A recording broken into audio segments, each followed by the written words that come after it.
करुणावतारम संसार सारम भुजगेंद्रहारम कर्पूरी गौरम करुणावतारम संसार सारम भुजगेंद्रहारम सदा वसन्तो हृदयारविन्दे सदा वसन्तं हृदयारविन्दे भवं भवामि सहितं नमामि भवं भवामि सहितं नमामि।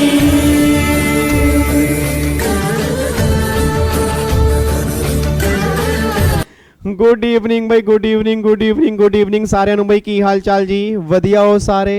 तंदुरुस्त हो? वधिया एकदम। बच्चा कहता बहुत वधिया सर, तुसी सुनाओ की हाल चाल? आपा भी एकदम वधिया। बच्चा कह रहा सर खुश लग रहे हो आज। खुश तो बहुत हूँ मैं आज मैं इतना खुश हूँ अपनी फैमिली से। मैं कह रहा हूँ आज मेरी जान मांग लो, जान मैं दे दूंगा आज। बच्चा कह रहा है ऐसा क्या हो गया? आज सबने होमवर्क करके दिखाया है और खुशी की बात मेरे लिए इतनी है कि मेजर बच्चों ने होमवर्क सही किया। मतलब सही बता रहा हूँ सर, अगर आपने बैगेज वाला क्वेश्चन, इतना बड़ा क्वेश्चन अगर आपने सही कर दिया ना, आपको बैगेज के प्रोविजन बहुत बढ़िया समझ में आ गए। मतलब मुझे विश्वास नहीं था कि आप इतने बढ़िया तरीके से मतलब समझ रहे हो। मतलब सही बता रहा हूँ, आज आपने मेरा दिल जीत लिया सर। हाँ, कुछ नालायक बच्चे हैं, कुछ नालायक बच्चे हैं जिन्होंने आंसर गलत किए, बट मेजर बच्चों ने सही किए। मैं सारे बच्चे के नाम तो नहीं ले पाऊंगा, नाराज मत होना, क्योंकि काफ़ी सारे बच्चे ने और आंसर आज ये जो आंसर आपने दिया ना, कमाल कर दिया। इस तरह से आंसर दिया करो। मतलब वाकई मुझे लगे यार बच्चा क्लास देख रहा है और बच्चा क्लास को समझ रहा है। इससे पता मुझे इतना मोटिवेशन मिलता है, आप सोच भी नहीं सकते। मतलब यार वाकई आपने मेरा दिल जीता है, सही बता रहा हूँ मैं। ठीक है, आज मैं कुछ बच्चों के चलो मैं नाम लूंगा जी। जिन जिन बच्चों ने आंसर दिए हैं, सही आंसर दिए हैं, उनके मैं नाम लूंगा और उन नालायक बच्चों के भी नाम लूंगा जिन्होंने आंसर सही नहीं दिए। वो भी चेक करेंगे उनसे गलती हुई कह रही। बट इतनी अच्छी बात है कि हाँ, गलत करने वाले बच्चे बहुत कम हैं, सही करने वाले बच्चे बहुत ज़्यादा हैं। उन दोनों के फटाफट से आंसर करेंगे। देन फिर आज हमें एक चैप्टर करना है ड्यूटी ड्रॉबैक का जी। और आपको मैंने वैसे टेलीग्राम पे बता दिया था कि आज हमारी कस्टम की 2 क्लास आएंगी जी। आज हमारी एक क्लास रात को 10 बजे भी कस्टम की होगी, वो पौने घंटे या 1 घंटे की होगी। उसमें फाइनली अपने कस्टम के जो छोटे मोटे टॉपिक्स होंगे वो सारे कंप्लीट कर देंगे।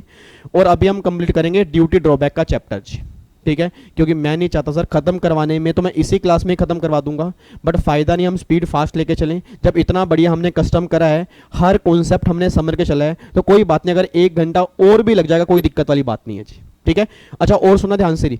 अब ये मत कहना कि कस्टम के हमने क्लास में क्वेश्चन कर लिए तो और क्वेश्चन नहीं करेंगे। नहीं सर, ये बात ध्यान देना, एग्जीक्यूटिव वाली फैमिली के बच्चे, इनके मैं एमसीक्यूज कराऊंगा जी।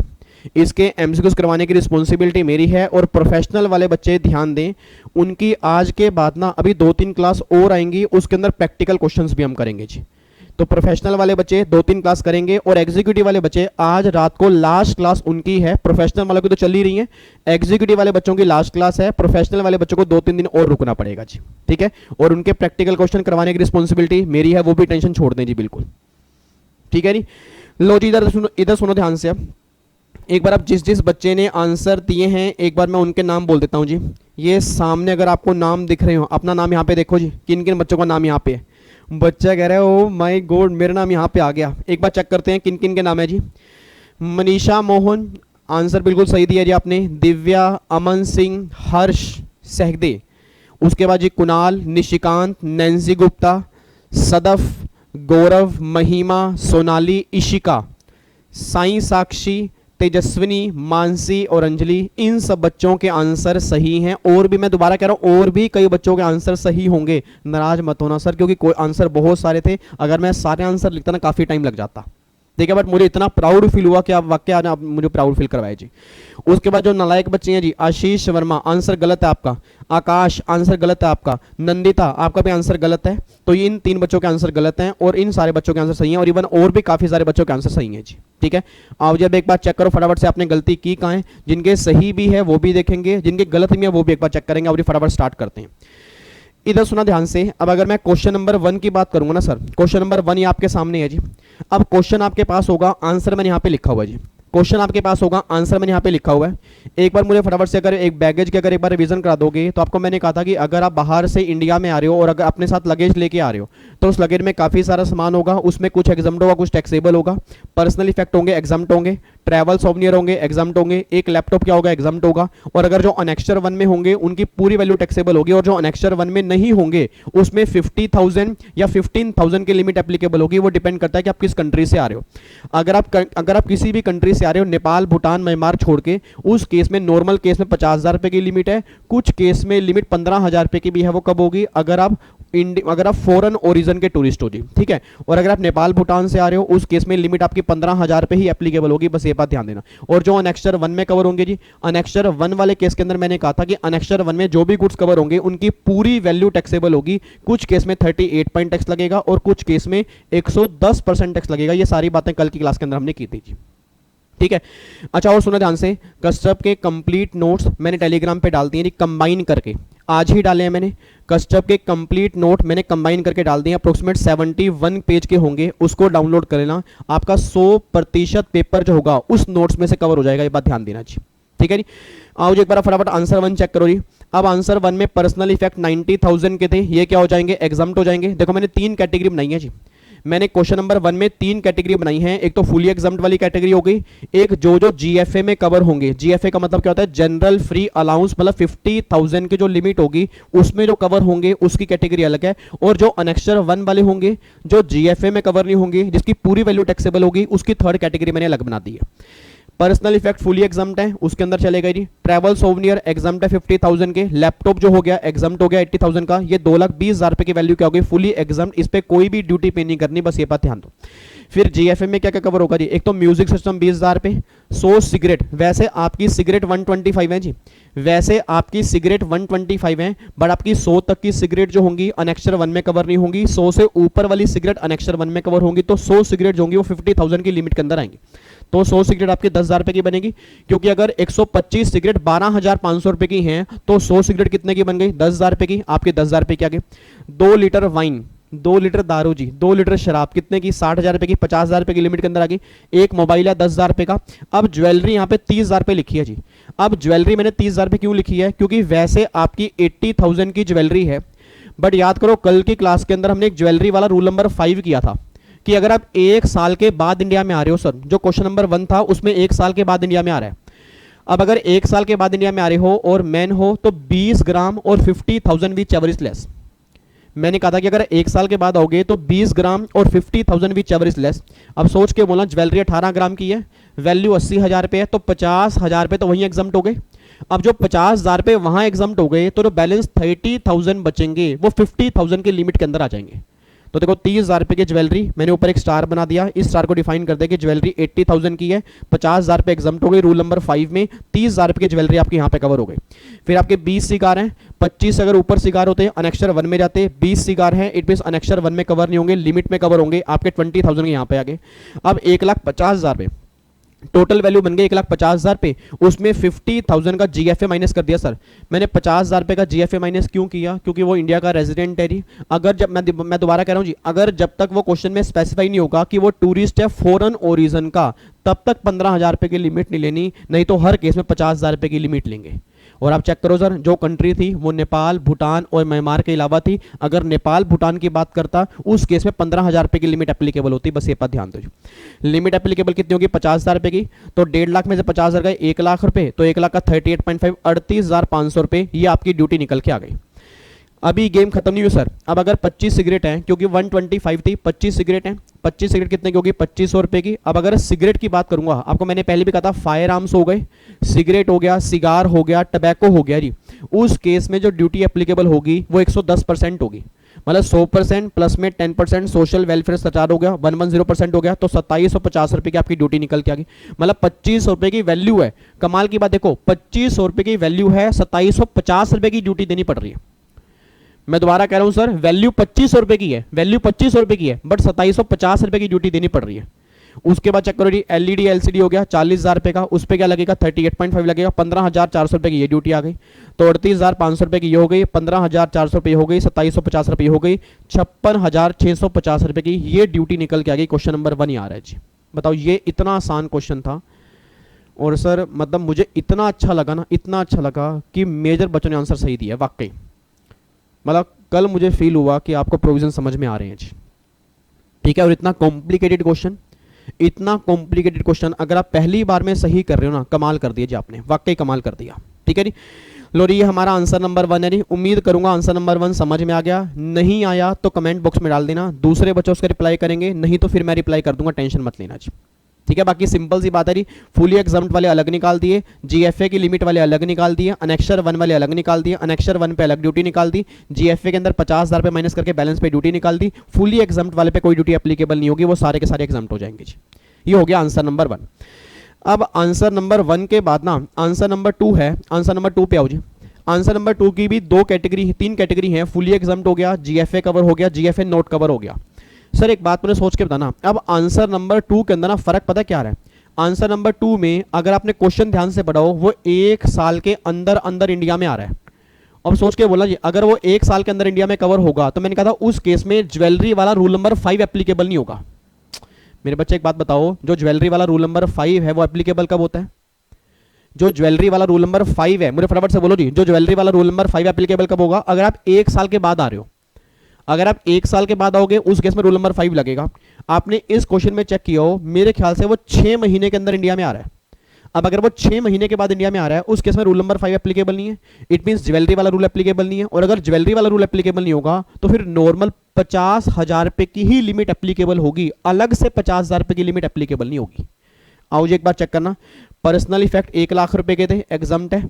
लैपटॉप कितने का है? 40,000 रुपए का है, एग्जम्प्ट है। 1,40,000 रुपए एग्जम्प्ट हो गया। अब जीएफए में क्या क्या कवर हो गया जी? वॉच कवर हो गई 25,000 रुपए की, 60 सिगरेट है 6,000 रुपए की, क्योंकि 100 से ऊपर की सिगरेट अनेक्शर 1 में 100 तक की सिगरेट लिमिट के अंदर कवर होंगी। टबैको है जी यहाँ पे 12,500 रुपए का। अब यहाँ पे कमाल की बात देखो जी, 125 ग्राम तक टबैको, 125 ग्राम तक टबैको लिमिट में कवर होगा, 125 ग्राम से ऊपर का टबैको अनेक्शर 1 में कवर होगा। कमाल की बात देखो, बच्चे ने इतना बढ़िया क्वेश्चन पूछा, इतना बढ़िया क्वेश्चन पूछा ना, मतलब मेरा दिल बाग बा हो गया। बच्चा कहता है सर बाहर से ना 150 ग्राम टबैको लेकर आया, 125 ग्राम वहीं खड़े होके खा लिया, 125 ग्राम मैंने वहीं खड़े होके खा लिया, 125 ग्राम मैं साथ लेके जा रहा हूं तो क्या हो गया? मतलब 25 ग्राम नालायक आपने तंबाकू खा लिया इस चक्कर में कि ड्यूटी ना देनी पड़ जाए, जो अंदर कैंसर पैदा होगा उसको क्या करोगे?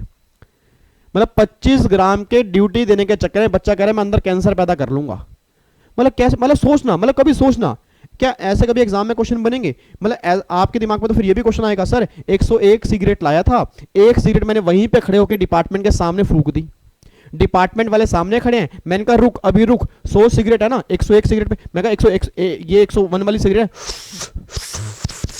मतलब एक तो मैं सारी सिगरेट अंदर ले गया सर। अब बताओ डिपार्टमेंट क्या वो सिगरेट हाथ डाल के बाहर निकालेगा? मतलब कैसी कैसी बातें कर रहे हो? मतलब सोच के बोला, मतलब मैं 2 लीटर वाइन लेके आया, 2 लीटर से ना थोड़ा सा एक गिलास ऊपर लेके आया, सर मैंने वहीं खड़े होकर थोड़ी सी वाइन पी ली और ऐसे ऐसे ना ऐसे ऐसे मैं हिलने लग गया, तो उस केस में जो मेरे वाइन मेरे अंदर गई है तो क्या वो डिपार्टमेंट उस पर ड्यूटी एप्लीकेबल करेगा? मतलब कमाल है, बच्चा कैसे कैसे क्वेश्चन पूछ रहा है, हद हो गई यार। मतलब प्रैक्टिकली क्वेश्चन पूछो यार। आपके एग्जाम में क्या ये क्वेश्चन बनेगा 150 ग्राम टबैको लाया, 25 ग्राम वहीं पे खा लिया, 125 ग्राम साथ लेके जा रहा, बताओ क्या होगा? 2.5 लीटर लीकर लाया, आधा लीटर लीकर पी ली और 2 लीटर लीकर लेके जा रहा है जी। 101 सिगरेट लाया, एक सिगरेट वहीं पर खड़े खड़े फूंक दी और 100 सिगरेट लेके जा रहा है, बताओ कैसे कैसी बात कर रहे हो? ऐसे कोई एग्जाम में क्वेश्चन बनेंगे? नालायक। इधर देखो ध्यान से, बच्चे का कमेंट बुक में आया हुआ है मैसेज आया, बच्चा सामने हंस रहा है, बच्चा कह रहा है मेरा ही था ये। इधर देखो ध्यान से, नालायक कैसे पूछ रहे जी। 150 ग्राम टबैको है, 15,000 रुपए का है, 125 ग्राम टबैको 12,500 रुपए का लिमिट में कवर होगा। 25 ग्राम टबैको नेक्स्ट 1 में कवर करना है सर, 25 ग्राम टबैको नेक्स्ट 1 में कवर करना है, तो ये टबैको 25 रुपए का यहाँ पे आ गया। 2 लीटर वाइन 20,000 रुपए की यहाँ पे कवर होगी। ज्वेलरी 22 ग्राम ज्वेलरी 44,000 रुपए की यहाँ पे कवर होगी जी। मैं दोबारा कह रहा हूं, गलती से भी यहाँ पे 20 ग्राम वाली लिमिट मत लगा देना, गलती से भी यहाँ पे 20 ग्राम वाली लिमिट नहीं लगेगी सर। 20 ग्राम वाली लिमिट एप्लीकेबल क्यों नहीं होगी? वो लिमिट एप्लीकेबल तब होती है अगर 1 साल के बाद बाहर से आओगे, बट अगर आप 1 साल के अंदर अंदर आ रहे हो उस केस में 50,000 रुपए की लिमिट एप्लीकेबल है, रूल नंबर 5 वहां पे एप्लीकेबल नहीं है। अब हिमांशी कहती सर अगर मान लो यहाँ पे 1 साल के बाद आया होता उस केस में क्या करते? फिर हिमांशी उस केस में क्या करते? 22 ग्राम ज्वेलरी है 44,000 रुपए की, 1 ग्राम कितने की होगी? 2,000 रुपए की होगी, तो 20 ग्राम कितने की होगी? 40,000 रुपए, तो 40,000 रुपए तो रूल नंबर 5 में एग्जम्प्ट करते, 4,000 जो है वो 50,000 रुपए की लिमिट के अंदर ले आते। हिमांशी मेरी बातें समझ में आ रही? मैं कहना क्या चाह रहा हूं, मैं कहना चाह रहा हूं कि 44,000 रुपए ज्वेलरी 22 ग्राम है, वैसे रूल नंबर 5 में 50,000 रुपए की लिमिट है, बट 20 ग्राम तक की लिमिट है। अब ये 22 ग्राम है, अब अगर 22 ग्राम ज्वेलरी 44,000 रुपए की है तो 20 ग्राम कितने की बनेगी? 40,000 रुपए की बनेगी ना। तो 40,000 रुपए तो 50,000 की लिमिट में एग्जाम्प्ट कर दो, और जो बैलेंस 4,000 रुपए हैं वो 4,000 रुपए फिर यहां पे आते हैं। बस ये बात ध्यान दो जी, अगर 1 साल से ऊपर वाला क्वेश्चन होता, ठीक है। बट इस क्वेश्चन में कितने आएंगे? 44,000 आएंगे। तो 1,07,500, उसमें 50,000 रुपए का जीएफए है, 57,500, 38.5 इतनी ड्यूटी निकल के आ गई। अब वहां पे अनेक्शर 1 में क्या कवर होंगे? फायर आर्म्स 40,000 रुपए, टबैको 2,500 रुपए, 42,500, इन दोनों पर 110% ड्यूटी है। तो 46,750 और प्लस में ये, इन दोनों को जोड़ देना जी, आपका मेरे ख्याल से अमाउंट निकल के आ जाएगा।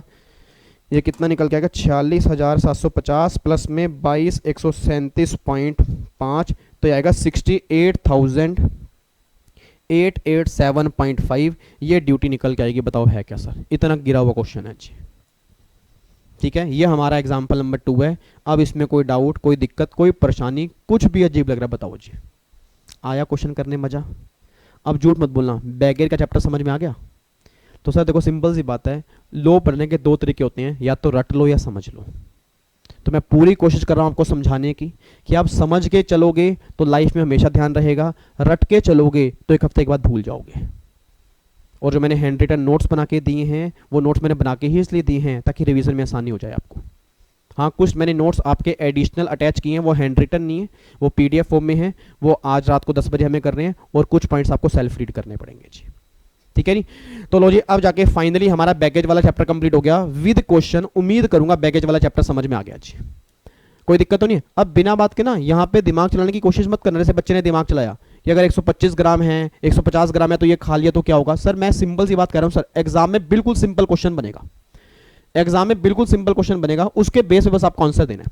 एग्जाम में जब भी क्वेश्चन बने 3 कैटेगरी बना लो। कौन कौन सी कैटेगरी? एक तो फुली एग्जाम्ड वाली कैटेगरी बना लो, एक जो जीएफए में कवर होगा वो कैटेगरी बना लो, और एक अनेक्शर 1 वाली बना लो। उसके बेस पे आप आंसर देकर आ जाओ, काम खत्म हो जाएगा जी। परफेक्ट आंसर बनेगा, बिल्कुल सही आंसर बनेगा जी, ठीक है। चलो जी, इधर सुना ध्यान से। अब ये सारी बातें कंप्लीट करने के बाद ना, आज जो हमें चैप्टर स्टार्ट करना है, चैप्टर हमारा है जी ड्यूटी ड्रॉबैक का जी। एग्जीक्यूटिव वाले बच्चे ध्यान दें जी, आपके एग्जाम में चैप्टर है 1 नंबर का। प्रोफेशनल वाले बच्चे ध्यान दें, आपके एग्जाम में बन सकता है 5 नंबर का। मैंने प्रोफेशनल वाले बच्चों को कहा था जी, एक क्वेश्चन बनेगा वैल्यूएशन का, और बाकी पूरा कस्टम 5 नंबर का है। मतलब वैल्यूएशन तो बनेगा ही बनेगा, बाकी पूरा कस्टम जो है 5 नंबर का है। अब वो चाहे बैगेज का बने, चाहे वो ड्यूटी ड्रॉबैक का बने, चाहे वो इंपोर्ट प्रोसीजर बने, चाहे वो एक्सपोर्ट प्रोसीजर बने, कहीं से भी बने, मतलब बाकी पूरा कस्टम 5 नंबर का, वैल्यूएशन 5 नंबर का। अब सुना ध्यान से, इस चैप्टर का मतलब क्या, पहले चैप्टर समझो जी। अब अगर किसी बच्चे ने, बिल्कुल सीधे होकर बैठो जी, अब आपने अभी तक बातें की, मुझे कोई फर्क नहीं पड़ता, अब बातें मत करना जी। आने वाले 40 से 45 मिनट बस यहाँ पे साथ दे दो, चैप्टर हमारा खत्म हो जाएगा। बिल्कुल सिंपल चैप्टर है, आसान चैप्टर है। इधर सुना ध्यान से, एक बार ना बस ये ऊपर मैंने वर्ड लिखा है, इस वर्ड को एक बार चैट बॉक्स में लिखना। ये क्या मैंने लिखा हुआ है, एक बार लिखो चैट बॉक्स में मैंने क्या लिखा हुआ है, जल्दी लिखो चैट बॉक्स में मैंने क्या लिखा हुआ है। क्या लिखा हुआ है? Duty drawback. अब इस ड्यूटी ड्रॉबैक का मतलब क्या है? ये वर्ड आपने पहले 2 जगह पे सुना हुआ है जी, ये वर्ड आपने पहले 2 जगह पे सुना हुआ है। क्या मेरी फैमिली का सिंगल बच्चा ये बता सकता है ये वर्ड आपने कहां कहां सुना है? कस्टम को छोड़ के, कस्टम को छोड़ के जी, कस्टम को छोड़ के। कस्टम तो अभी हमने, मतलब कस्टम में तो अभी हम पढ़ रहे हैं ना, मैं कह रहा हूं कस्टम को छोड़ के ये वर्ड आपने 2 जगह पे कहां कहां पढ़ा है जी? कोई बताना चाहता हो जी? मनीषा बताओगे जी आप कहां कहां पढ़ा है? कस्टम में ही पढ़ा है नालायक, कस्टम में तो आज ही पढ़ रहे हैं। इससे पहले आपने कहां पढ़ा है? इससे पहले बताओ, इससे पहले आपने कहां पढ़ा है जी? साक्षी कहां पढ़ा आपने, कहां पढ़ा है? इनकम टैक्स में पीजीबीपी के चैप्टर में सेक्शन 28 में। बहुत बढ़िया जी साक्षी, बहुत बढ़िया, कमाल कर दिया आपने, वाकई कमाल कर दिया। याद करो सर, मेरी पूरी फैमिली का बच्चा, चाहे वो रेगुलर बैच वाले हों, चाहे वो रिवीजन क्लास वाले हों, चाहे वो यूट्यूब फैमिली के बच्चे हों, याद करो सर, आपने सेक्शन 28 पीजीपी का किया होगा। आपको मैंने वहां पे कहा था एक्सपोर्ट इंसेंटिव टैक्सेबल होंगे अंडर हेड पीजीबीपी। उसमें याद आ रहा है, एक तो था आपका, याद करो सर, कैश कंपनसेटरी सपोर्ट हो गया, फिर आपका ड्यूटी ड्रॉबैक हो गया, इंपोर्ट एंटाइटलमेंट लाइसेंस हो गया, डीईपीबी हो गया, डीएफआरसी हो गया। तो हमारे 5 एक्सपोर्ट इंसेंटिव थे, उसमें एक डीबी के भी था। वो हम चैप्टर स्टार्ट करने जा रहे हैं, और आपको मैंने कहा भी था कि ड्यूटी ड्रॉबैक को हम डिटेल में कस्टम में समझेंगे। फाइनली वो टाइम आ चुका है जी। और दूसरी जगह का वर्ड हमने कहां पढ़ा था जी? बताओ जी, सेकंड टाइम हमने कहां पढ़ा था जी? अभिषेक यादव जी, यादव जी आप बताओ, सेकंड टाइम कहां पढ़ा था? आपने पढ़ा था जीएसटी में रिफंड के चैप्टर में। याद करो जीएसटी में रिफंड के चैप्टर के अंदर मैंने कहा था कि वैसे आपको एक्सपोर्ट वाले केस में रिफंड मिलता है, बट अगर किसी केस में आपको ड्यूटी ड्रॉबैक मिलेगा उस केस में रिफंड नहीं मिलेगा। तो मैंने वहां पर भी कहा था कि ड्यूटी ड्रॉबैक का मतलब क्या होगा, हम कस्टम में देखेंगे। कस्टम फाइनली आज आ चुका है। तो इधर सुना ध्यान से, मैं कहना क्या चाह रहा हूं सर, ये वर्ड हमारा इनकम टैक्स के अंदर भी आया था, ये वर्ड हमारा जीएसटी के अंदर भी था, और आज हम फाइनली कस्टम में चैप्टर स्टार्ट कर रहे हैं, ड्यूटी ड्रॉबैक। अब देखो नाम से ही पता लग रहा है ड्यूटी ड्रॉबैक। दोबारा बोलो मैंने क्या बोला है, ड्यूटी ड्रॉबैक। एक बार फिर बोलो मैंने क्या बोला है, ड्यूटी ड्रॉबैक। ड्यूटी ड्रॉबैक का मतलब क्या होता है, ड्यूटी का वापिस मिल जाना। सर ड्यूटी ड्रॉबैक का मतलब क्या होता है, ड्यूटी का वापिस मिल जाना। अब बच्चा ये बात कह रहा है सर ड्यूटी का वापिस मिल जाना मतलब, ड्यूटी का वापिस मिल जाने का मतलब ये है कि अगर आपने कोई सामान इंपोर्ट किया, अगर आपने कोई भी सामान इंपोर्ट किया, उस इंपोर्ट पर आपने कोई ड्यूटी पे की और वो सामान आपने एक्सपोर्ट कर दिया, तो गवर्नमेंट कह रही है जो भी आपने इंपोर्ट पे ड्यूटी पे की होगी ना, वो सारी ड्यूटी आपको वापस मिल जाएगी। बट सिर्फ कस्टम ड्यूटी, क्योंकि जो भी आपने जीएसटी पे किया होगा उसका तुम आईटीसी क्लेम कर लोगे, उसका तुम जीएसटी में रिफंड क्लेम कर लोगे, उसकी बातें कस्टम में नहीं होंगी। मतलब गवर्नमेंट ये बात कहना चाह रही है कि जो भी तुमने इंपोर्ट पे कस्टम ड्यूटी पे की होगी वो ड्यूटी तुम्हें वापस मिल जाएगी। कब, अगर तुमने सामान इंपोर्ट किया फिर सामान तुमने एक्सपोर्ट कर दिया। एग्जाम्पल के तौर पे जितने बच्चे मेरे फैमिली के सामने बैठे हैं, सीधे होकर बैठो जी, बिल्कुल बिल्कुल सीधे होकर बैठो जी। जितने बच्चे मेरे फैमिली के सामने बैठे हैं, अब यहाँ पे एक बार ध्यान देना जी, अब यहाँ पे एक बार ध्यान देना जी, सारे बच्चे यहाँ पे सुनेंगे जी। अब सर एक बात में सोच के बताना, एक बात में सोच के बताओ, लेट्स टेक एन एग्जांपल, मान लो बाहर से ये बोतल मैंने इंपोर्ट की। मेरा पूरी क्लास से क्वेश्चन है, बाहर से मैंने बोतल इंपोर्ट की है। जब मैंने बाहर वाले को फोन किया, मैंने कहा मुझे ना ये बोतल चाहिए, उसने कहा बोतल आपको मिल जाएगी, कोई दिक्कत वाली बात नहीं है। मेरा पूरी क्लास से क्वेश्चन है, अगर किसी बच्चे का ध्यान यहां से भटका फिर देख लेना जी। अच्छा उस पर्सन से जब मैंने बोतल इंपोर्ट की, जैसे ही इंपोर्ट करनी थी इतने में कस्टमर का कॉल आ गया, फॉर एग्जांपल मान लो जापान से, ये बोतल परचेज करनी थी यूएसए से, फोन आ गया जापान से कस्टमर का, उसने कहा मुझे बोतल भिजवा दो। मेरा पूरी क्लास से क्वेश्चन है, ये बोतल बाहर से बाहर ही जापान में चली गई, ये बोतल बाहर से बाहर ही जापान में चली गई, इंडिया में अभी एंटर ही नहीं हुई, क्या इस पे मुझे कस्टम ड्यूटी पे करनी है? Answer is no. क्या इस पे जीएसटी पे करेंगे? Answer is no. आप जानते हो इसके नो का आंसर क्या है? मेरी पूरी फैमिली जानती है, जीएसटी में शेड्यूल नंबर 3 में पैरा 7 और पैरा 8। मेरे बच्चों याद करो सर, ऐसे नहीं देखना मुझे, याद करो। मैंने कहा था कि अगर नॉन टैक्सेबल टेरिटरी से नॉन टैक्सेबल टेरिटरी में सामान जा रहा है बिना इंडिया में एंटर हुए, उस पे ना तो जीएसटी पे करेंगे ना ही कस्टम ड्यूटी पे करेंगे। तो पहली बात, ड्यूटी ड्रॉबैक की बात यहां पे आएगी नहीं। क्यों? क्योंकि जब मैंने कस्टम ड्यूटी ही पे नहीं की, ड्यूटी ड्रॉबैक का तो मतलब ही नहीं है। यह बात हो गई क्लियर। दूसरा यह है कि जब ये बोतल मैंने इंपोर्ट की, अब ये बोतल इंडिया में आ रही है 12 नॉटिकल माइल्स के अंदर आ गई, और पानी के अंदर ही मैंने इसका टाइटल किसी और को ट्रांसफर कर दिया, मतलब मैंने किसी को बेच दी। अब जब ये बोतल मैंने किसी को बेच दी है, मेरा पूरी क्लास से क्वेश्चन है, क्या इस बोतल पर मैं कोई ड्यूटी पे करूंगा? आंसर इज नो, क्योंकि ये बोतल मैंने होम कंजम्पशन के लिए क्लियर ही नहीं कराई। और जब ये बोतल मैंने होम कंजम्पशन के लिए क्लियर ही नहीं कराई, उस केस में ना तो जीएसटी पे करूंगा और ना ही कस्टम ड्यूटी पे करूंगा। तो ये बात हमने कहां पढ़ी थी? शेड्यूल नंबर 3 के अंदर पढ़ी थी। फिर एक पॉइंट और निकल के आ रहा था, याद करो, मैंने कहा था कि इस बोतल को मैंने इंपोर्ट किया और इस बोतल में ले गया वेयरहाउस में पड़े हुए सामान को मैंने बेच दिया, तो ना तो कस्टम ड्यूटी पे करूंगा और ना ही जीएसटी पे करूंगा। बस ये बात ध्यान देना। बच्चा कहता है यार हमें तो ना सर की समझ नहीं आ रही, यहां सर जीएसटी करवा रहे हैं कि कस्टम करवा रहे हैं? मेरे बच्चे, मेरे नोनू, मेरे सोनू, मैं जीएसटी नहीं करवा रहा, मैं कस्टम ही करा रहा हूं, बट मैं लिंक करवाना चाह रहा हूं कि कहीं वो भूल ना जाऊं। मतलब जो बात हमने जीएसटी के अंदर पढ़ी थी कि बाहर से बाहर सामान चला गया, सामान आया अभी इंडिया में, मतलब मैंने बिल ऑफ एंट्री, आपको मैंने एक लाइन याद करवाई थी, अगर मेरी फैमिली का अंजलि सलूजा, साक्षी, अमृता, हर्षित, विनय, अभिषेक और मनीषा, यश, जितने बच्चे मेरे फैमिली के सामने बैठे, हर बच्चा मुझे आंसर देगा सोच समझ के। मुझे फटाफट से बोल देना जी। मैंने आपको एक लाइन याद करवाई थी कि जब तक बिल ऑफ एंट्री, याद करो फटाफट से, जब तक bill of entry home consumption के लिए फाइल नहीं करोगे तब तक ना तो उस पर जीएसटी की बातें होंगी और ना ही कस्टम ड्यूटी की बातें होंगी। अच्छा, अब जो मैं करवाने जा रहा हूं, जब मैंने बोला कि आप इस पे इंपोर्ट ड्यूटी पे कर चुके हो, तो मेरी फैमिली का हर बच्चा जानता होगा इंपोर्ट ड्यूटी पे करने का मतलब क्या होगा, कि इस बोतल को मैंने घर के लिए क्लियर करवा लिया होगा, इस बोतल को मैंने घर के लिए क्लियर करवा लिया होगा, तभी तो मैंने इंपोर्ट ड्यूटी पे की होगी।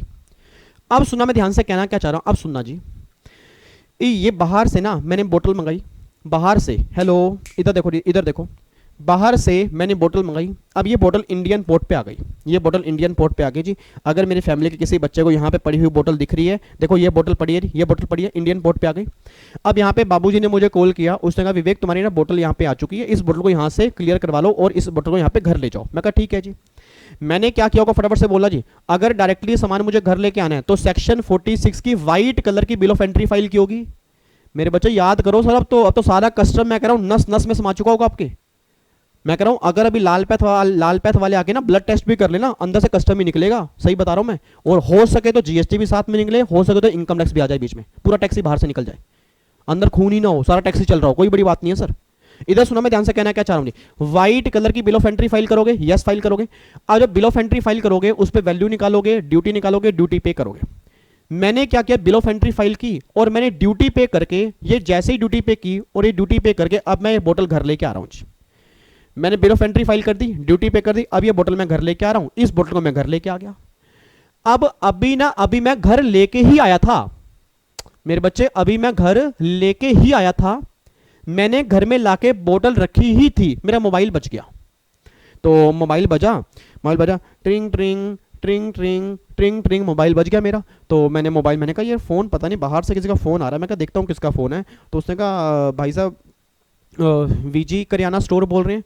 मैं कह रही वीजी करियाना स्टोर तो नहीं बोल रहे, वीजी जनरल स्टोर बोल रहे हैं। कह रहे हाँ मतलब वही सर, आपका नंबर दिया किसी ने, तो आप जो ये मिल्टन की बोतल है, ये स्टील वाली जो है, तो ये आपके पास मिल जाएगी। मैं कहा सर, मैं कहा पहले बताते। मैं कहा अभी इस बोतल को बिल ऑफ एंट्री फाइल करके आया हूँ, मैंने ड्यूटी पे की है। मैं कहा चलो बताओ क्या चक्कर है। कह रही हमें ना ये बोतल चाहिए और आप हमें बोतल एक्सपोर्ट कर दो। अब सोच के बोला नहीं, मैं इस पर ड्यूटी पे कर चुका हूँ, अभी मैं ड्यूटी देकर आया हूं, अब मुझे बोतल एक्सपोर्ट करनी है। मेरा पूरी क्लास से क्वेश्चन आप सब जानते हो, एक्सपोर्ट वाले केस में कोई भी ड्यूटी एप्लीकेबल नहीं होती। कुछ गुड्स को छोड़ के, मान लो ये गुड्स उन गुड्स में कवर नहीं है जहां पे ड्यूटी लगती है, मान लो इस गुड्स पे एक्सपोर्ट पे ड्यूटी नहीं है। अब अगर एक्सपोर्ट वाले केस में, ध्यान सुना, अगर एक्सपोर्ट वाले केस में कोई भी ड्यूटी एप्लीकेबल नहीं है और मैंने इंपोर्ट पे ड्यूटी पे कर दी है, अब मैंने इंपोर्ट पे ड्यूटी पे कर दी है, एक्सपोर्ट पे कोई भी ड्यूटी नहीं है, अब मैं करूं तो करूं क्या? मेरे बच्चे, मेरे बाबू, मेरे नोनू, मेरे सोनू, एक बात बताओ, मेरी बात समझ में आ रही है? कहना क्या चाह रहा हूं कि जब ये बोतल एक्सपोर्ट करूंगा, एक्सपोर्ट वाले केस में ड्यूटी नहीं है, बट इंपोर्ट वाले केस में ड्यूटी पे कर चुका हूं। अब सोच के बोलना, क्या मैं गवर्नमेंट को फायदा पहुंचा रहा हूं, नहीं पहुंचा रहा?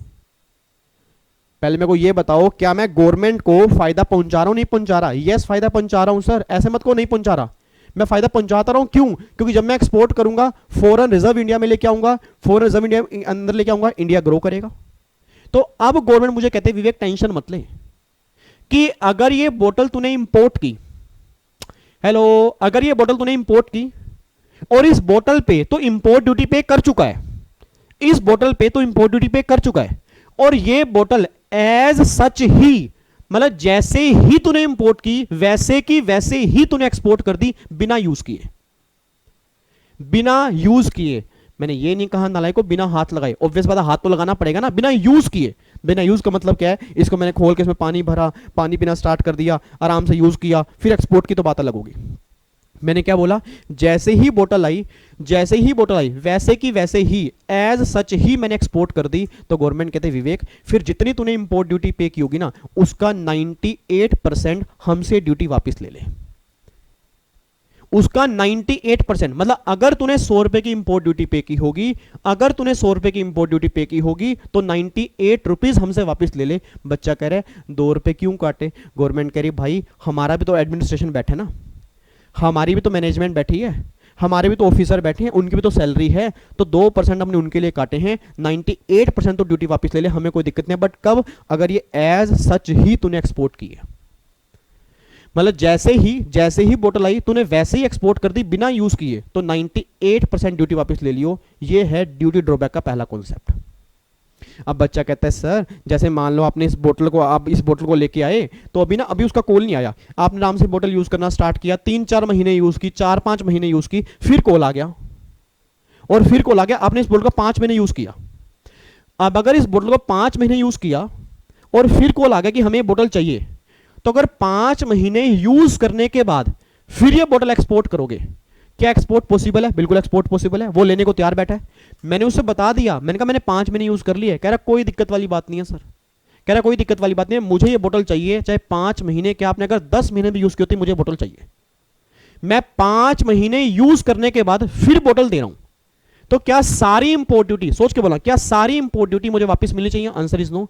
तो इट मींस यहां पे कुछ इंपोर्ट ड्यूटी कम होनी चाहिए भाई, कुछ मैंने यूज भी तो किया है। तो गवर्नमेंट कहते विवेक, अगर कोई सामान तो यूज करने के बाद फिर एक्सपोर्ट करेगा ना, तो उस केस में तुझे ड्यूटी हम 98% वापस नहीं करेंगे, कुछ परसेंटेज माइनस कर देंगे। परसेंटेज कितनी वो यहां पे बताया हुआ है, उन परसेंटेज को माइनस करने के बाद जो बैलेंस बचेगा हम उतनी ही ड्यूटी तुझे वापस करेंगे। बस ये पर ध्यान दियो।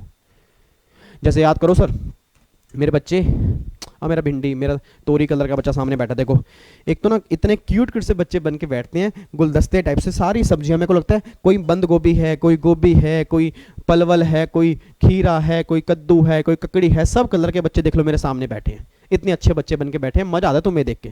अब आपको मैं याद कराऊं, याद करो जीएसटी में जब मैंने कहा था कि अगर आप कोई कैपिटल गुड्स है एग्जम्प्टेड सप्लाई से टैक्सेबल सप्लाई में हो रहा है, ठीक है, कॉम्पोजिट स्कीम से नॉर्मल स्कीम में जा रहे हो, कोई बताएगा कितने परसेंट? बिल्कुल सही बोल दोगे आप, बिल्कुल सही बोलोगे। कितने परसेंट? 5% ईच क्वार्टर और पार्ट देयर ऑफ। ऐसी ही कुछ बातें यहां पे की जाएंगी, मतलब ऐसी ही कुछ बातें गवर्नमेंट यहां पे करेगी कि अगर तुमने इतने टाइम उसको यूज किया तो यूज करने का इतने परसेंट पर क्वार्टर हम माइनस कर देंगे, और बैलेंस तुम हमसे इंपोर्ट ड्यूटी का मतलब ड्यूटी ड्रॉबैक ले लेना, हमें कोई दिक्कत नहीं है। तो परसेंटेज कितनी है वो सारी बातें हमें देखनी है। बट पहली बात ये क्लियर करो, अगर कोई सामान बाहर से लेके आऊंगा एज सच ही एक्सपोर्ट कर दूंगा, मतलब बिना यूज किए जैसे आया वैसे एक्सपोर्ट कर दिया तो 98%। अगर यूज करने के बाद एक्सपोर्ट किया होगा तो ऑब्वियस बात है कि 98 तो नहीं मिलेगा, मिलेगा बट कितना मिलेगा, कितना कम करेंगे, वो सारी बातें हमें यहां पे देखनी है जी। ठीक है जी, आओ जी अब एक बार देखते हैं, एक बार चेक करना जी। Duty drawback on re export of duty paid goods. Duty drawback on re export. Re export का मतलब क्या होता है? इंपोर्ट करने के बाद फिर एक्सपोर्ट करना। री एक्सपोर्ट का मतलब यहां पे ना ये मत समझना दोबारा एक्सपोर्ट करना, क्योंकि ना आप में से कई बच्चों से अगर मैं पूछता ना, वैसे मैंने बता दिया मैंने गलती की, अगर मैं कई बच्चों से पूछता कि री एक्सपोर्ट का मतलब क्या है, आप में से काफी सारे बच्चे कहते सर दोबारा एक्सपोर्ट करना। Answer is no. कस्टम में री एक्सपोर्ट का मतलब ही होता है इंपोर्ट करने के बाद एक्सपोर्ट करना। मतलब आपने कोई भी गुड्स इंपोर्ट किया, उस इंपोर्ट पे आपने ड्यूटी पे की और फिर दोबारा से आपने उसको एक्सपोर्ट कर दिया, तो जो भी आपने इंपोर्ट ड्यूटी पे की होगी उस ड्यूटी को वापस करने की बातें होंगी, इसको बातें बोलते हैं री एक्सपोर्ट। देखो जी, duty drawback on re export of duty paid goods 74 section है। 75 drawback on imported material used in manufacturing of exported goods. इसका मतलब क्या है?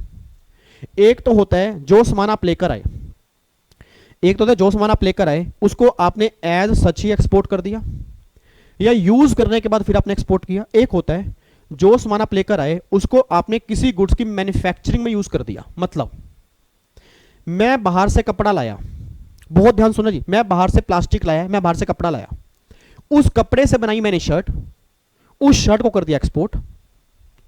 मैं लाया कपड़ा, कपड़े को एक्सपोर्ट नहीं किया, कपड़े से बनाई शर्ट, शर्ट को किया एक्सपोर्ट। तो जो मैं शर्ट एक्सपोर्ट कर रहा हूं क्या उसमें वो मटेरियल लगा हुआ है या नहीं लगा हुआ जो मैं बाहर से लाया था जिसमें मैंने इंपोर्ट ड्यूटी पे की थी? Answer is yes. अब गवर्नमेंट कह रही है कि अगर तुमने उस मटेरियल को गुड्स की मैन्युफैक्चरिंग में यूज किया और उस गुड्स की मैन्युफैक्चरिंग में यूज किया जो गुड्स एक्सपोर्ट होना है, तो भी हम तुम्हें ड्यूटी ड्रॉबैक देंगे। बट कितना देंगे वो सारी बातें अलग है।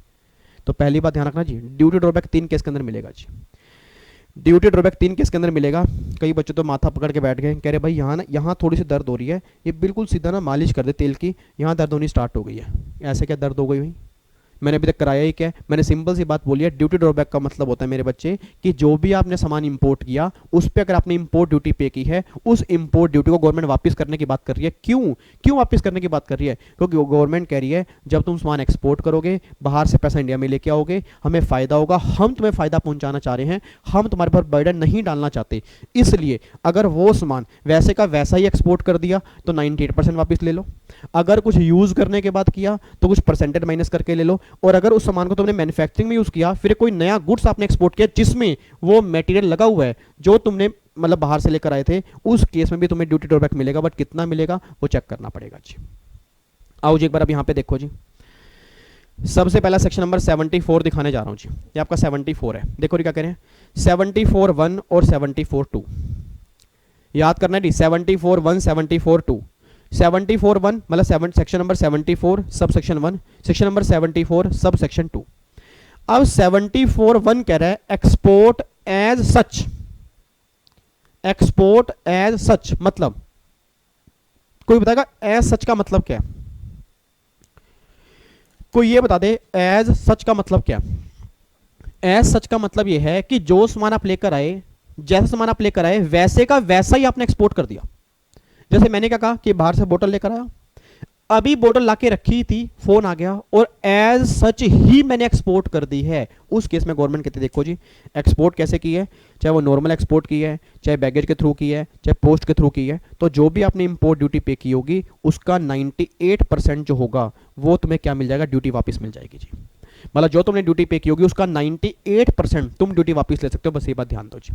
बट कुछ कंडीशन है। पहली condition, goods identified by ACDC of goods imported. Obvious सी बात है भाई, गुड्स आइडेंटिफाइड होना चाहिए ना। मतलब ऐसा नहीं है कि मैंने मिल्टन की बोतल एक्सपोर्ट की, मिल्टन की बोतल इंपोर्ट की और मैंने मिल्टन की ही कोई दूसरी बोतल भेज दी। तो गवर्नमेंट कह रही है भाई गुड्स आइडेंटिफेबल, मतलब डिपार्टमेंट आइडेंटिफाई करेगा कि जो गुड्स आपने इंपोर्ट किया था वही गुड्स आप एक्सपोर्ट कर रहे हो ना। Second, goods entered for export within 2 year from the date of payment of duty on importation. मतलब कि जो सामान आप बाहर से लेकर आए 2 साल के अंदर अंदर वो एक्सपोर्ट हो जाना चाहिए। इट मींस अगर 2 साल के बाद एक्सपोर्ट करना है तो एक्सटेंशन लेना पड़ेगा। 2 साल तक कोई एक्सटेंशन की रिक्वायरमेंट नहीं है, मतलब विद इन 2 ईयर आप एक्सपोर्ट कर दो, डीबी के ले लो। अगर 2 साल के बाद एक्सपोर्ट करना चाहते हो तो डिपार्टमेंट एक्सटेंशन देगा, और अगर डिपार्टमेंट एक्सटेंशन देगा फिर एक्सपोर्ट तुम कर सकते हो और फिर डीबी के भी तुम क्लेम कर सकते हो। बट हाँ, लिमिट जो है वो एक्ट में लिमिट कितनी है, 2 साल की। 2 साल के अंदर अंदर ये तुम्हें एक्सपोर्ट करना जरूरी है। तो ये कंडीशन होगी जी। उसके बाद एक और, no requirement of realise forex और वैल्यू एडिशन। मतलब इसमें कोई रिक्वायरमेंट नहीं है, मतलब फॉरेक्स रिलाइज की, मतलब ऐसा नहीं है कि पैसा भी मिल जाना चाहिए, चाहे पैसा बाद में मिल जाए कोई दिक्कत वाली बात नहीं है। मतलब फॉरेक्स मिलेगा, ऐसा नहीं है कि अगर रियलाइज होगा तो डीबी के मिलेगा। गवर्नमेंट कह रही है कि ऐसा नहीं है कि एकदम मिलेगा। मैं ऐसा क्यों कह रहा हूं सर, जब मैं सेक्शन 75 कराऊंगा ना उसमें साफ साफ लिखा है कि आपको फॉरेक्स मिल जाना चाहिए। मतलब वहां पे कंडीशन है 75 वाले केस में कि फॉरेक्स आपको रियलाइज होगा तो डीबी के मिलेगा, नहीं तो नहीं मिलेगा। बट 74 में कोई भी कंडीशन नहीं है। तो ना तो कंडीशन फॉरेक्स की रियलाइज की है और ना ही वैल्यू एडिशन के कि आपने कोई वैल्यू एडिशन किया हो। मतलब जैसा आया वैसे का वैसा भी एक्सपोर्ट कर दिया तो भी कोई दिक्कत नहीं है, आपको डीबी के मिल जाएगा जी। ठीक है। अब बच्चा कह रहा है सर ये तो हो गया कि अगर सामान एज सच आपने एक्सपोर्ट किया, बट अगर सामान यूज करने के बाद एक्सपोर्ट किया, भाई अगर मान लो सामान जो है वो यूज करने के बाद एक्सपोर्ट किया, जैसे मैंने बोला कि मैं बोतल लेकर आया, उस बोतल को मैंने यूज कर लिया फिर एक्सपोर्ट किया। मैं कैमरा लेकर आया, उस कैमरे को मैंने यूज किया फिर एक्सपोर्ट किया। मैं टीवी लेकर आया, टीवी को मैंने यूज किया फिर एक्सपोर्ट किया। तो गवर्नमेंट कह रही है कि अगर कोई सामान यूज करने के बाद एक्सपोर्ट करोगे उस केस में डीबी के कैसे मिलेगा, 74(2). इधर देखो ध्यान से नहीं, अब यहां पे 3 चीजें मैंने रखी हैं। एक तो नो डीबी के, मतलब इन केस में तो डीबी के मिलेगा ही नहीं। पहला केस दोबारा बोला, पहला केस नो डीबी के, मतलब इन केस में तो डीबी के मिलेगा ही नहीं। Second, motor car apply, motor car apply कोई भी हो, आप इंडिविजुअल हो, एचजीएफ हो, कोई भी हो, और किसी पर्पस के लिए अप्लाई हो, चाहे पर्सनल पर्पस के लिए लाया हो, चाहे ऑफिस पर्पस के लिए लाया हो, मोटर कार अप्लाई हो किसी पर्पस के लिए। और goods imported by individual for personal use, और मोटर कार को छोड़ के कोई दूसरा गुड्स लाए हो, for example mobile, music system, piano हो गया, लैपटॉप हो गया, मान लो कोई भी चीज हो गया, मोटर कार को छोड़ के कोई भी चीज हो गया, अगर वो इंडिविजुअल लेकर आया और अगर पर्सनल यूज के लिए लाया था तो उसको यूज करने के बाद आपने एक्सपोर्ट किया, उस केस में क्या होगा। और अगर ऑल अदर गुड्स का मतलब क्या होता है कि भैया इनको छोड़ के कोई भी गुड्स आप बाहर से लेकर आए, उसको आपने बिजनेस यूज किया और बिजनेस यूज करने के बाद फिर आपने एक्सपोर्ट किया, उस केस में क्या होगा जी। तो पहली बात तो रटने वाला बच्चा ये बात ध्यान दे रही। तीन चीजें फटाफट से बोलना जी, जल्दी बोलो। 3 चीजें कौन कौन सी हैं, जल्दी बोलो। सबसे पहली चीज कौन सी है, नो डीबी के, भाई इन केस में ड्यूटी ड्रॉबैक मिलेगा ही नहीं। दूसरा क्या होगा, motor car for any purpose any person. फिर मोटर कार के साथ क्या होगा, मोटर कार को छोड़ के कोई भी गुड्स जो इंडिविजुअल लेकर आया, पर्सनल पर्पस के लिए लाया, उस केस में गवर्नमेंट कह रही है ये पॉइंट लगेगा। और इंडिविजुअल को छोड़ के कोई भी गुड्स आप लेकर आया और पर्सनल पर्पस के लिए हो या बिजनेस पर्पस के लिए हो, वो सारे किस में कवर होंगे, ऑल अदर कैटेगरी में कवर हो जाएंगे जी। अच्छा, अब एक बार यहां पे चेक करना कि ऐसे कौन कौन से आइटम हैं जिनको यूज करने के बाद आपको डीबी के नहीं मिलेगा। सबसे पहला है वियरिंग अप्रैल, पहनने के कपड़े। अब सोच के बोलना जी, मैंने शर्ट डाली है, ये मैंने आर्मी कलर की शर्ट डाली है, मतलब मुझे बहुत अच्छी लगती है ये वाली शर्ट। अब जो मैंने आर्मी कलर की शर्ट डाली, सोच के बोलना, अब जो मैंने मान लो मैंने शर्ट बाहर से इंपोर्ट की थी, इस पे मैंने इंपोर्ट ड्यूटी पे की थी, इस शर्ट को मैंने यूज कर लिया, तो सोच के बोला क्या ये शर्ट कोई खरीदेगा? सर मैं विराट कोहली नहीं हूं, मैं धोनी साहब नहीं हूं, मैं कोई सेलिब्रिटी नहीं हूं। आपको पता होगा न्यूज में खबर आई थी, सलमान खान ने अपनी टी शर्ट उतार के 4 लाख रुपए की बेच दी। मतलब कमाल की बात देखो यार, मतलब सलमान खान ने अपनी टी शर्ट उतार के 4 लाख की बेच दी सर। ये न्यूज के अंदर खबर थी। हमारी टी शर्ट क्या, हमारी शर्ट कोई 100 रुपए के ले मान जाऊंगा मैं? पता क्या बोला, उधर अपनी शर्ट तेरे गंदी शर्ट, कई बच्चे ऐसे करेंगे, छी सर अपनी हम अपनी शर्ट। और सोच के बोलना अगर यही विराट कोहली है, यही सलमान खान है, आप क्या मेरे को चाहिए शर्ट, मेरे को चाहिए, ऐसे करेंगे। देखो कमाल की बात देखो, मतलब है तो वो भी इंसान है, हम भी इंसान, हमें कोई इंसान समझता ही नहीं। अब सोच के बोला मैं कहना पता क्या चाह रहा हूं, मैं कहना ये चाह रहा हूं, सोच के बोला सलमान खान ने अपनी टी शर्ट उतार के 4 लाख की बेच दी, यूज करने के बाद उसकी टी शर्ट 4 लाख की बिकी। वो एक एक्सेप्शन है, बट हम एक्सेप्शन में कवर नहीं है। तो मैं सिंपल से बात कर रहा हूं, गवर्नमेंट कह रही है भैया पहनने वाले कपड़े, इसको अगर तुम यूज करने के बाद एक्सपोर्ट करोगे तुम्हें कोई डीबीके नहीं मिलेगा। चाहे तुम्हारी शर्ट कोई खरीदने वाला हो, मैं दोबारा बोलूंगा, चाहे तुम्हारी शर्ट कोई खरीदने वाला हो, फिर भी तुम्हें कोई डीबीके नहीं मिलेगा। बस ये बात ध्यान दो जी।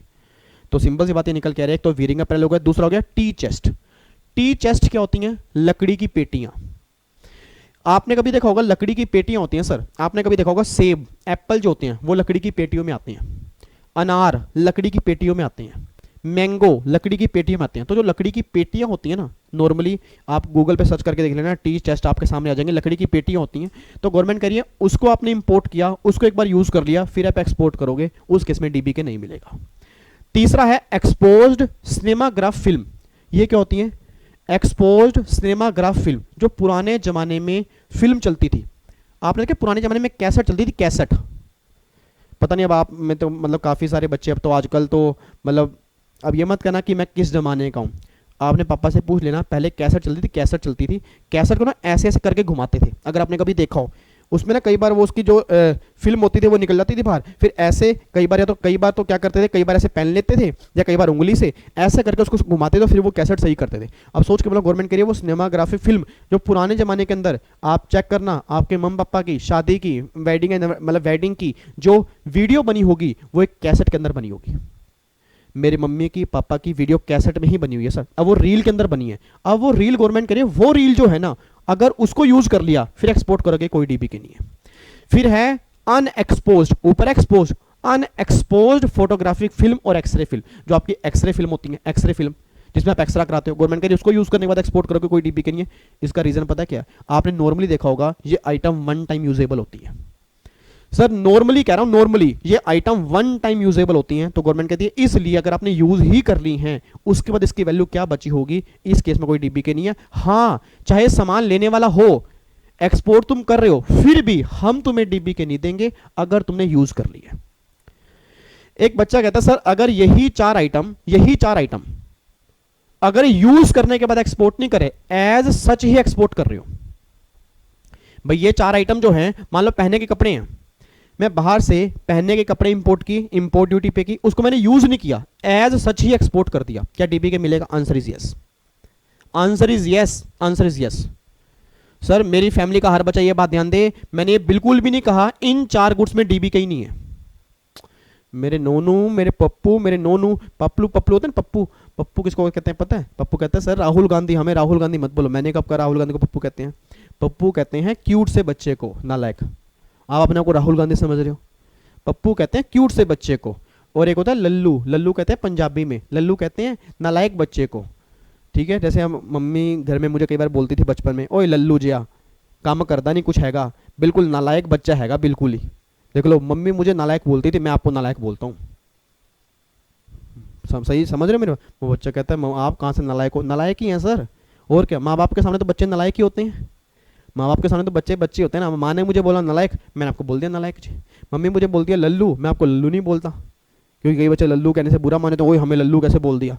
ठीक है, तो कुछ मतलब होता है, कई बच्चे ना दिल पे ले जाते हैं बातें, तो सर दिल पे बातें मत लिया करो, एक परिवार है, परिवार की तरह ही बैठते हैं हम तो। ठीक है, चलो इधर सुना ध्यान से, मैं कहना क्या चाह रहा हूं, मैंने बिल्कुल भी नहीं बोला, मैं दोबारा कह रहा हूं, मैंने बिल्कुल भी नहीं बोला कि इन 4 केस में डीबीके मिलेगा ही नहीं।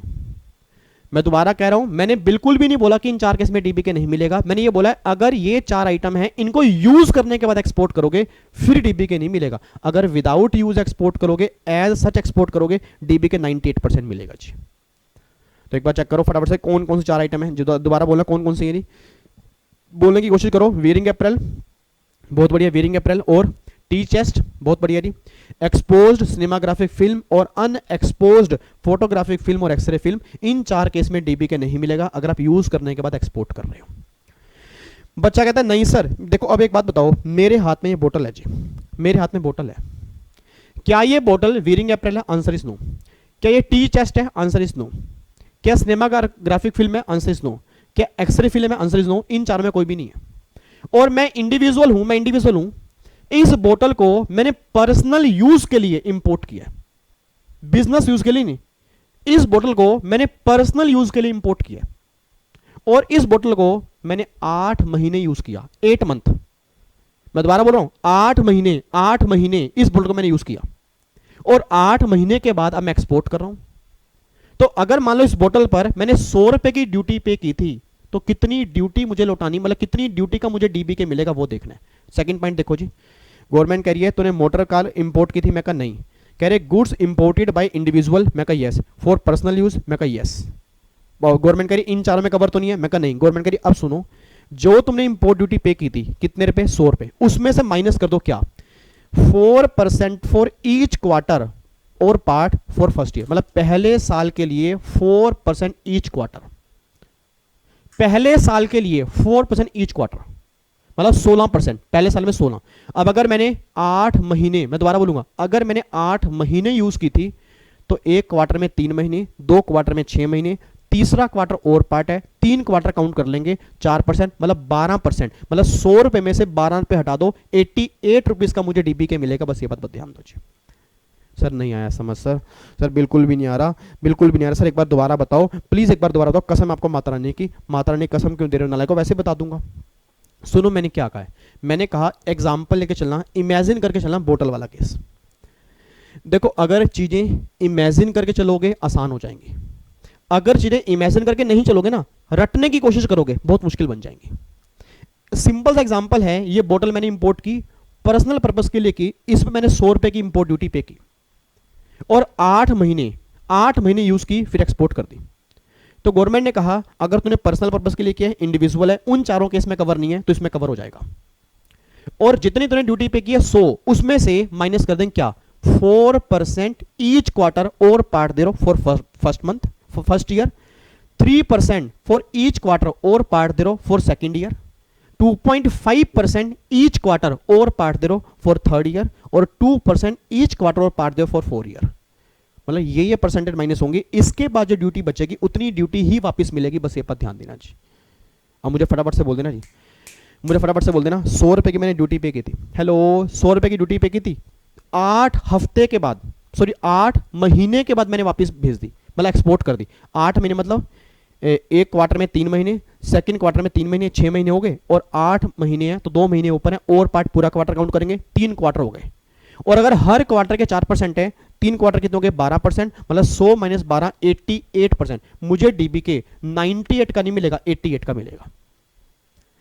एक बच्चा कहता है सर अगर आपने इस बोतल को मान लो 15 महीने यूज किया होता, सर अब बताओ ना आंसर, अब बताओ, अब आएगा मजा। तो अगर आपने इस बोतल को 15 महीने यूज किया तो फिर क्या होता? अब आप बताओगे सर मैं नहीं बताऊंगा। 15 महीने का मतलब 12 प्लस में 3, 1 साल, 4 क्वार्टर, मतलब पहले साल का 16%, क्योंकि 4 पर क्वार्टर है तो 4 क्वार्टर 16 ही हो गया। और अगले साल से अब ये 4% नहीं होगा, 3% होगा। अब देखना 12 महीने प्लस में 3 महीने, तो अगले साल का पहला क्वार्टर 3%, ठीक है, देखो 3% है ना, तो 16 और 3 19%, मतलब 19 रुपए हटा दूंगा और 81 रुपीज डीबीके मिल जाएगा। इस तरह से क्वेश्चन करते हैं। अच्छा सर, मतलब अब समझ आ गया, आप ये कहना चाह रहे हो कि जितने महीने यूज किया उतने महीने को माइनस कर देंगे पर मतलब परसेंटेज हिसाब से, और फिर बैलेंस मतलब डीबीके क्लेम कर लेंगे। Answer is yes. और टेंशन मत लो सर, इसके प्रैक्टिकल क्वेश्चन एक तो मैं आज आपको होमवर्क दूंगा, बाकी एमसीक्यूज मैं अलग कराऊंगा जी, और सब्जेक्टिव मैं अलग कराऊंगा। तो प्रैक्टिकल क्वेश्चन की टेंशन बिल्कुल मत लेना सर, इसके हम क्वेश्चन करेंगे, बट पहले आज हम प्रोविजन समझ लें कि प्रोविजन क्या है। ठीक है, तो प्रोविजन बस ये बात कहते हैं कि अगर आप इन चारों में कवर नहीं हो तो डीबीके में से 4% पर एक क्वार्टर, पहले क्वार्टर के मतलब पहले क्वार्टर का मतलब पहले साल में 16%। अब देखो पहले साल में 16% तो ये हो गए, सेकेंड ईयर में 3%, अगर 3% पर क्वार्टर है, हर क्वार्टर में 4 मतलब हर साल में 4 क्वार्टर हो गए तो 12% ये हो गए, 10% ये हो गया और 8% ये हो गया। तो अगर मैं चेक करूं वैसे कायदे से कितने परसेंट हो गया, 16 प्लस में 12 प्लस में 10 और प्लस में 8 मतलब 46% हो गया। मतलब अगर मैं इसको 100 में से माइनस करूंगा तो 54, मतलब गवर्नमेंट कहना चाह रही है कि मैक्सिमम टू मैक्सिमम 54% का डीबीके मिलेगा अगर तू 4 साल के बाद एक्सपोर्ट करेगा। मतलब 54% से ऊपर डीबीके नहीं मिल सकता। बताओ क्या डाउट है? टेंशन मत लिया करो। नंदिता आप बताओ डाउट क्या है? नंदिता कह रहे सर मेरा डाउट ये है, आपने कहा था कि हम सामान 2 साल के अंदर एक्सपोर्ट करना चाहिए, बट यहां तो 4 साल की बात हो रही है। नंदिता यस, और ऑब्वियस ही बात है, अगर मैंने बोला 4 साल की बात हो रही है, आपको मैंने कहा था कि वैसे 2 साल है, एक्सटेंशन पॉसिबल है, तो ये 4 साल वाला केस ऑब्वियस ही बात आएगा ही तब जब एक्सटेंशन मिला होगा, नहीं तो 2 साल के बाद ही केस खत्म हो जाएगा जी। ठीक है, इवन मैंने कहीं लिखा भी होगा ये पॉइंट, ये देखो DBK after 2 year if CBIC extend period, अगर वो सीबीआईसी पीरियड एक्सटेंड करेगी फिर तो आगे चलेंगे, नहीं तो 2 साल की बात होगी। अच्छा अब ये तो हो गई, मान लो ये वाला केस। अब अगला आ रहा है all other goods. All other goods का मतलब क्या है? इनको छोड़ के कोई भी गुड्स। एग्जांपल वही एग्जांपल लूंगा। अब ये बोतल मैंने पर्सनल पर्पस के लिए नहीं ली, मैंने बिजनेस पर्पस के लिए ली है। मैं दोबारा बोलूंगा जी, अब ये बोतल मैंने पर्सनल पर्पस के लिए नहीं ली, मैंने बिजनेस पर्पस के लिए ली है।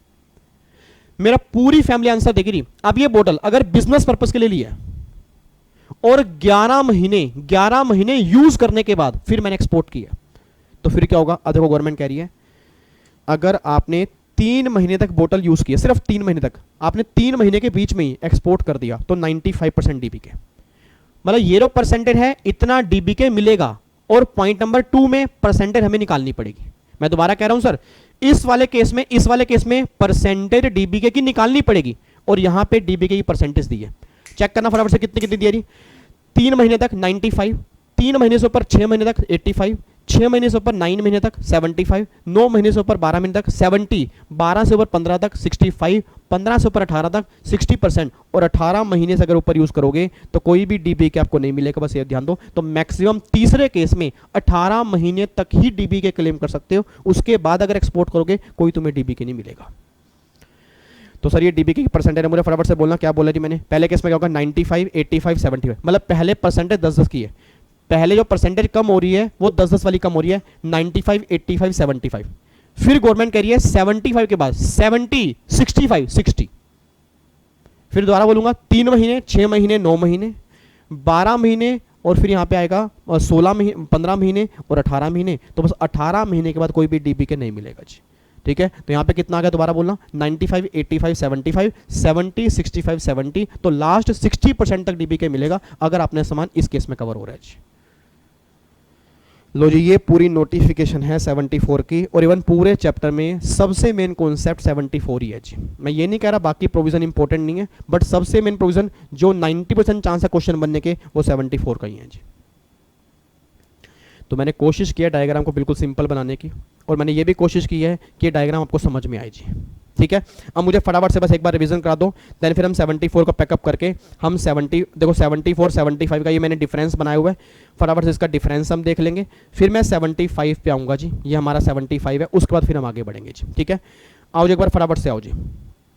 मुझे 74 का फटाफट से मुझे 74 का ना रिवीजन करा दो कि 74 में है क्या। पहले तो ये बताओ ड्यूटी ड्रॉबैक का मतलब क्या होता है जी, बताना जी। ड्यूटी ड्रॉबैक का मतलब क्या होता है? ड्यूटी का रिफंड मिल जाना, सोच के बोलना, क्या रिफंड मिल जाना या वापस मिल जाना? वापस मिल जाना। रिफंड और डीबीके के अंदर फर्क क्या है? बहुत बड़ा फर्क है, बहुत बड़ा फर्क है सर। डीबीके के प्रोसीजर अलग हैं, रिफंड के प्रोसीजर अलग हैं। तो मैं दोबारा कह रहा हूं सर, गलती से कोई बच्चा इसको रिफंड नहीं बोलेगा, गलती से कोई बच्चा इसको रिफंड नहीं बोलेगा। आप पे कहोगे सर डीबीके की बातें हो रही हैं, डीबीके मिलेगा, किस केस के अंदर मिलेगा, बस वो हमें देखना है। अब एक बार चेक करो जी, पहली बात तो ये क्लियर हो गया कि डीबीके तब मिलता है अगर हम कोई सामान इंपोर्ट करते हैं, उस इंपोर्ट पर हम ड्यूटी दे के आते हैं, तो गवर्नमेंट कहती है कि अगर तुमने वो सामान एक्सपोर्ट कर दिया हम तुम्हें डीबीके देंगे। अब वो दो केस होंगे, इवन दो में नहीं 3 केस होंगे, या तो मैंने एज सच एक्सपोर्ट कर दिया, या मैंने यूज करने के बाद एक्सपोर्ट किया, या मैं जो सामान लाया उसको मैन्युफैक्चरिंग में यूज किया, उससे कोई नया गुड्स बनाया, फिर मैंने एक्सपोर्ट किया। गवर्नमेंट कह रही कि अगर तुमने आंसर पूरी तरह से देना, अगर तुमने एज सच ही एक्सपोर्ट कर दिया, मतलब मैं सामान लाया और वैसे का वैसा ही एक्सपोर्ट कर दिया, उस केस में 98% तुम्हें ड्यूटी वापस मिल जाएगी। अगर मैं सामान लाया उसको यूज करने के बाद एक्सपोर्ट किया, तो अगर मोटर व्हीकल है तो भैया कोई भी हो, कोई भी यूज हो, मोटर व्हीकल को छोड़ के बाकी जो गुड्स होंगे पर्सनल पर्पस के लिए अगर इंडिविजुअल ने यूज किए होंगे तो सेकंड कैटेगरी, और ऑल अदर गुड्स होंगे थर्ड कैटेगरी। सेकंड कैटेगरी में क्या जी, जो आपने मतलब इंपोर्ट ड्यूटी पे की उसमें से माइनस करेंगे क्या, जल्दी बोला, पहले केस में क्या माइनस करेंगे, बिल्कुल सही बोल रहे हो सर, 4% ईच क्वार्टर और part thereof first year के लिए, फिर सेकंड ईयर के लिए 3% ईच क्वार्टर और part thereof second year के लिए, 2.5% ईच क्वार्टर और part thereof third year के लिए, और फिर 2% ईच क्वार्टर और part thereof fourth year के लिए। ये माइनस करने के बाद जो बचेगा वो उतना तुम ड्यूटी ड्रॉबैक क्लेम कर लोगे, बट गवर्नमेंट कह रही है 2 साल के बाद तुम्हें एक्सटेंशन लेना पड़ेगा, तब ये केस आएगा जी। फिर मैंने बोला 4 केस ऐसे हैं, 4 गुड्स ऐसे हैं सर, 4 गुड्स ऐसे हैं जहां पे डीबीके मिलेगा ही नहीं। कौन कौन 4 गुड्स हैं, जल्दी बोलो, 4 गुड्स कौन कौन से हैं? नहीं, पहला गुड्स का निकल के आ गया, एक तो हमारा हो गया, जल्दी बोलो सर, वेयरिंग अप्रैल हो गया, दूसरा क्या हो गया, टी चेस्ट हो गया, तीसरा हो गया एक्सपोज सिनेमाग्राफिक फिल्म, और फोर्थ हो गया अनएक्सपोज फोटोग्राफिक फिल्म, और आपका फिर हो गया जी एक और था एक्सरे फिल्म। इन केस में कोई भी डीबी के एप्लीकेबल नहीं होगा। कब, अगर यूज करने के बाद करोगे, अगर एज सच करोगे तो 90 डीबी के मिल जाएगा जी। अच्छा, फिर अगर मान लो मैंने बिजनेस में यूज किया, मैं कोई सामान लाया, पर्सनल यूज नहीं बिजनेस यूज है। अब अगर मैंने सामान बिजनेस यूज किया, मुझे फटाफट से बोल देना जी, क्या बिजनेस यूज वाला केस मेरा यहां कवर होगा? नहीं। क्या यहां कवर होगा? नहीं, मेरा केस कवर होगा यहां पे। तो उस केस में गवर्नमेंट कह रही है अगर 3 महीने तक यूज किया 95, 85, 75, 70, 65, 60 इतना डीबी के मिलेगा हर 3 महीने के बाद। ये बात ध्यान देना। और 18 महीने के बाद कोई भी तुम्हें डीबी के नहीं मिलेगा, ये बात ध्यान दो जी। तो ये हमारा 74(2) है। उम्मीद करूंगा आपको समझ में आया जी। बाकी मैं क्वेश्चन दूंगा, होमवर्क दूंगा ना, उससे और बढ़िया समझ में आएगा, और जब मैं इसके क्वेश्चन कराऊंगा एमसीक्यूज के अंदर, उससे और क्लैरिटी आएगी जी। लो जी, देखना ध्यान से, फटाफट से आओ जी। एक बार चेक करो जी, डिफरेंस क्या दोनों में जी।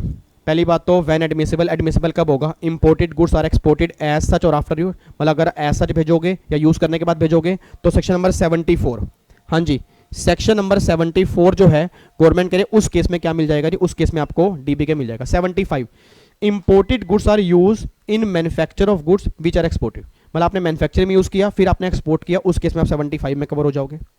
एक्सपोर्ट कैसे करेंगे? जर्नल, पोस्ट और बाय बैगेज, इसमें बैगेज कवर नहीं है। 75 में बैगेज कवर नहीं है। अगर आपको एक्सपोर्ट करना है तो नॉर्मल करना पड़ेगा या बाय पोस्ट करना पड़ेगा जी। टाइम लिमिट एक्सपोर्ट करने की यहाँ पे कितनी टाइम लिमिट है? 2 साल की टाइम लिमिट है, और यहाँ पे कोई भी टाइम लिमिट नहीं है। क्यों? क्योंकि मैन्युफैक्चरिंग करने में टाइम लगता है, तो गवर्नमेंट कह रही है इसलिए हम यहाँ पे कोई टाइम लिमिट नहीं रखेंगे, और यहाँ पे 2 साल और 2 साल के एक्सटेंशन भी तुम ले सकते हो जी। उसके बाद जी वैल्यू एडिशन 74 में कोई क्राइटेरिया नहीं है। आपको मैंने पहले भी कहा था जैसा सामान आया वैसे एक्सपोर्ट कर दोगे तो भी डीबी के मिल जाएगा, मतलब कोई भी ऐसी कंडीशन नहीं है कि वैल्यू एडिशन होना चाहिए। बट सोच के बोलना, क्या मैन्युफैक्चरिंग वाले केस में, उस केस में वैल्यू एडिशन होगा? नहीं होगा। यस होगा। देखो value addition percentage have been specified. उसके बाद जी आइडेंटिफाई ऑफ गुड्स एक्सपोर्ट, बिल्कुल गुड्स मस्ट बी आइडेंटिफेबल, मतलब गुड्स आइडेंटिफेबल होना चाहिए, मतलब जो सामान आया है वही सामान एक्सपोर्ट करना चाहिए, चाहे वो एज सच करो चाहे वो थोड़ा बहुत यूज करने के बाद करो। बट 75 में अगर कपड़ा आया, कपड़े से शर्ट बन गई, तो क्या कपड़ा एक्सपोर्ट हो गया? शर्ट होगी, तो गवर्नमेंट कह रही है उस केस में 75 लगेगा। देखो जी, no such criteria of identification, और इस केस में no requirement to realise 4x, और इस केस में 4x must be realise within the time allowed by Reserve Bank of India, मतलब जो Reserve Bank of India time allowed करेगा उसके टाइम के अंदर आपको 4x जो है वो रियलाइज करना पड़ेगा जी। ठीक है, अब ये तो हो गए 74 सेक्शन। अब इसमें ना कुछ रूल्स भी हैं। इसमें रूल्स ये हैं, गवर्नमेंट कहती है कि अगर तुम्हारी कस्टम ड्यूटी का डीबीके नहीं निकल पा रहा, भाई पता नहीं लग पा रहा कितना डीबीके मिलेगा, वैसे तो 99% केस में पता लग जाएगा, बट 1% केस में अगर पता नहीं लग पाया तो फिर डिपार्टमेंट क्या बोलेगा कि तुम्हें डीबीके नहीं मिलेगा। गवर्नमेंट कहती नहीं, उस केस में तुम रूल्स रेफर करो और जो बातें रूल्स में लिखी होंगी उसके बेस पे तुम डीबीके क्लेम कर लो जी। सबसे पहला है रूल नंबर 3, वो कह रहा है all industry rate. All industry rate का मतलब क्या है कि सेम इंडस्ट्री, फॉर एग्जांपल मैं ये बोतल लेके आया, इस बोतल की मार्केट में इंडस्ट्री कितनी है, कौन कौन इसको बेच रहा है, वो कितना डीबी के क्लेम करते हैं, उसके बेस पे गवर्नमेंट एक रेट नोटिफाइड कर देगी, और जो भी रेट गवर्नमेंट नोटिफाइड करेगी ऑल इंडस्ट्री रेट में उतना तुम डीबी के क्लेम कर सकते हो। देखो जी, DB K allowed at a prescribe percentage of FOB free on board at और फिक्स रेट पर यूनिट, मतलब गवर्नमेंट इसमें फिक्स कर देगी कि पर यूनिट तुम्हें इतना डीबी के मिलेगा, बस ये बात ध्यान दो जी। उसके बाद जी average amount fix by government taking the data of industry, वो कैसे लेगी, इंडस्ट्री का डेटा लेगी, उसके बेस पे ही वो डिसाइड करेगी कि इस केस में कितना डीबी के मिलना चाहिए। ये रूल नंबर 3 है। रूल नंबर 4 कुछ नहीं कहता, रूल नंबर 4 ये बात कहता है कि जो रूल नंबर 3 में गवर्नमेंट ने डीबी के डिसाइड किया, भाई गवर्नमेंट ने कहा जी हम ना एक्चुअल निकाल नहीं पा रहे, हम चेक करते हैं इसकी इंडस्ट्री कौन सी है, उसकी इंडस्ट्री के बेस पे जो लोग वो डीबी के दे रहे होंगे उसके बेस पे हम तुम्हें डीबी के अलाउड कर देंगे।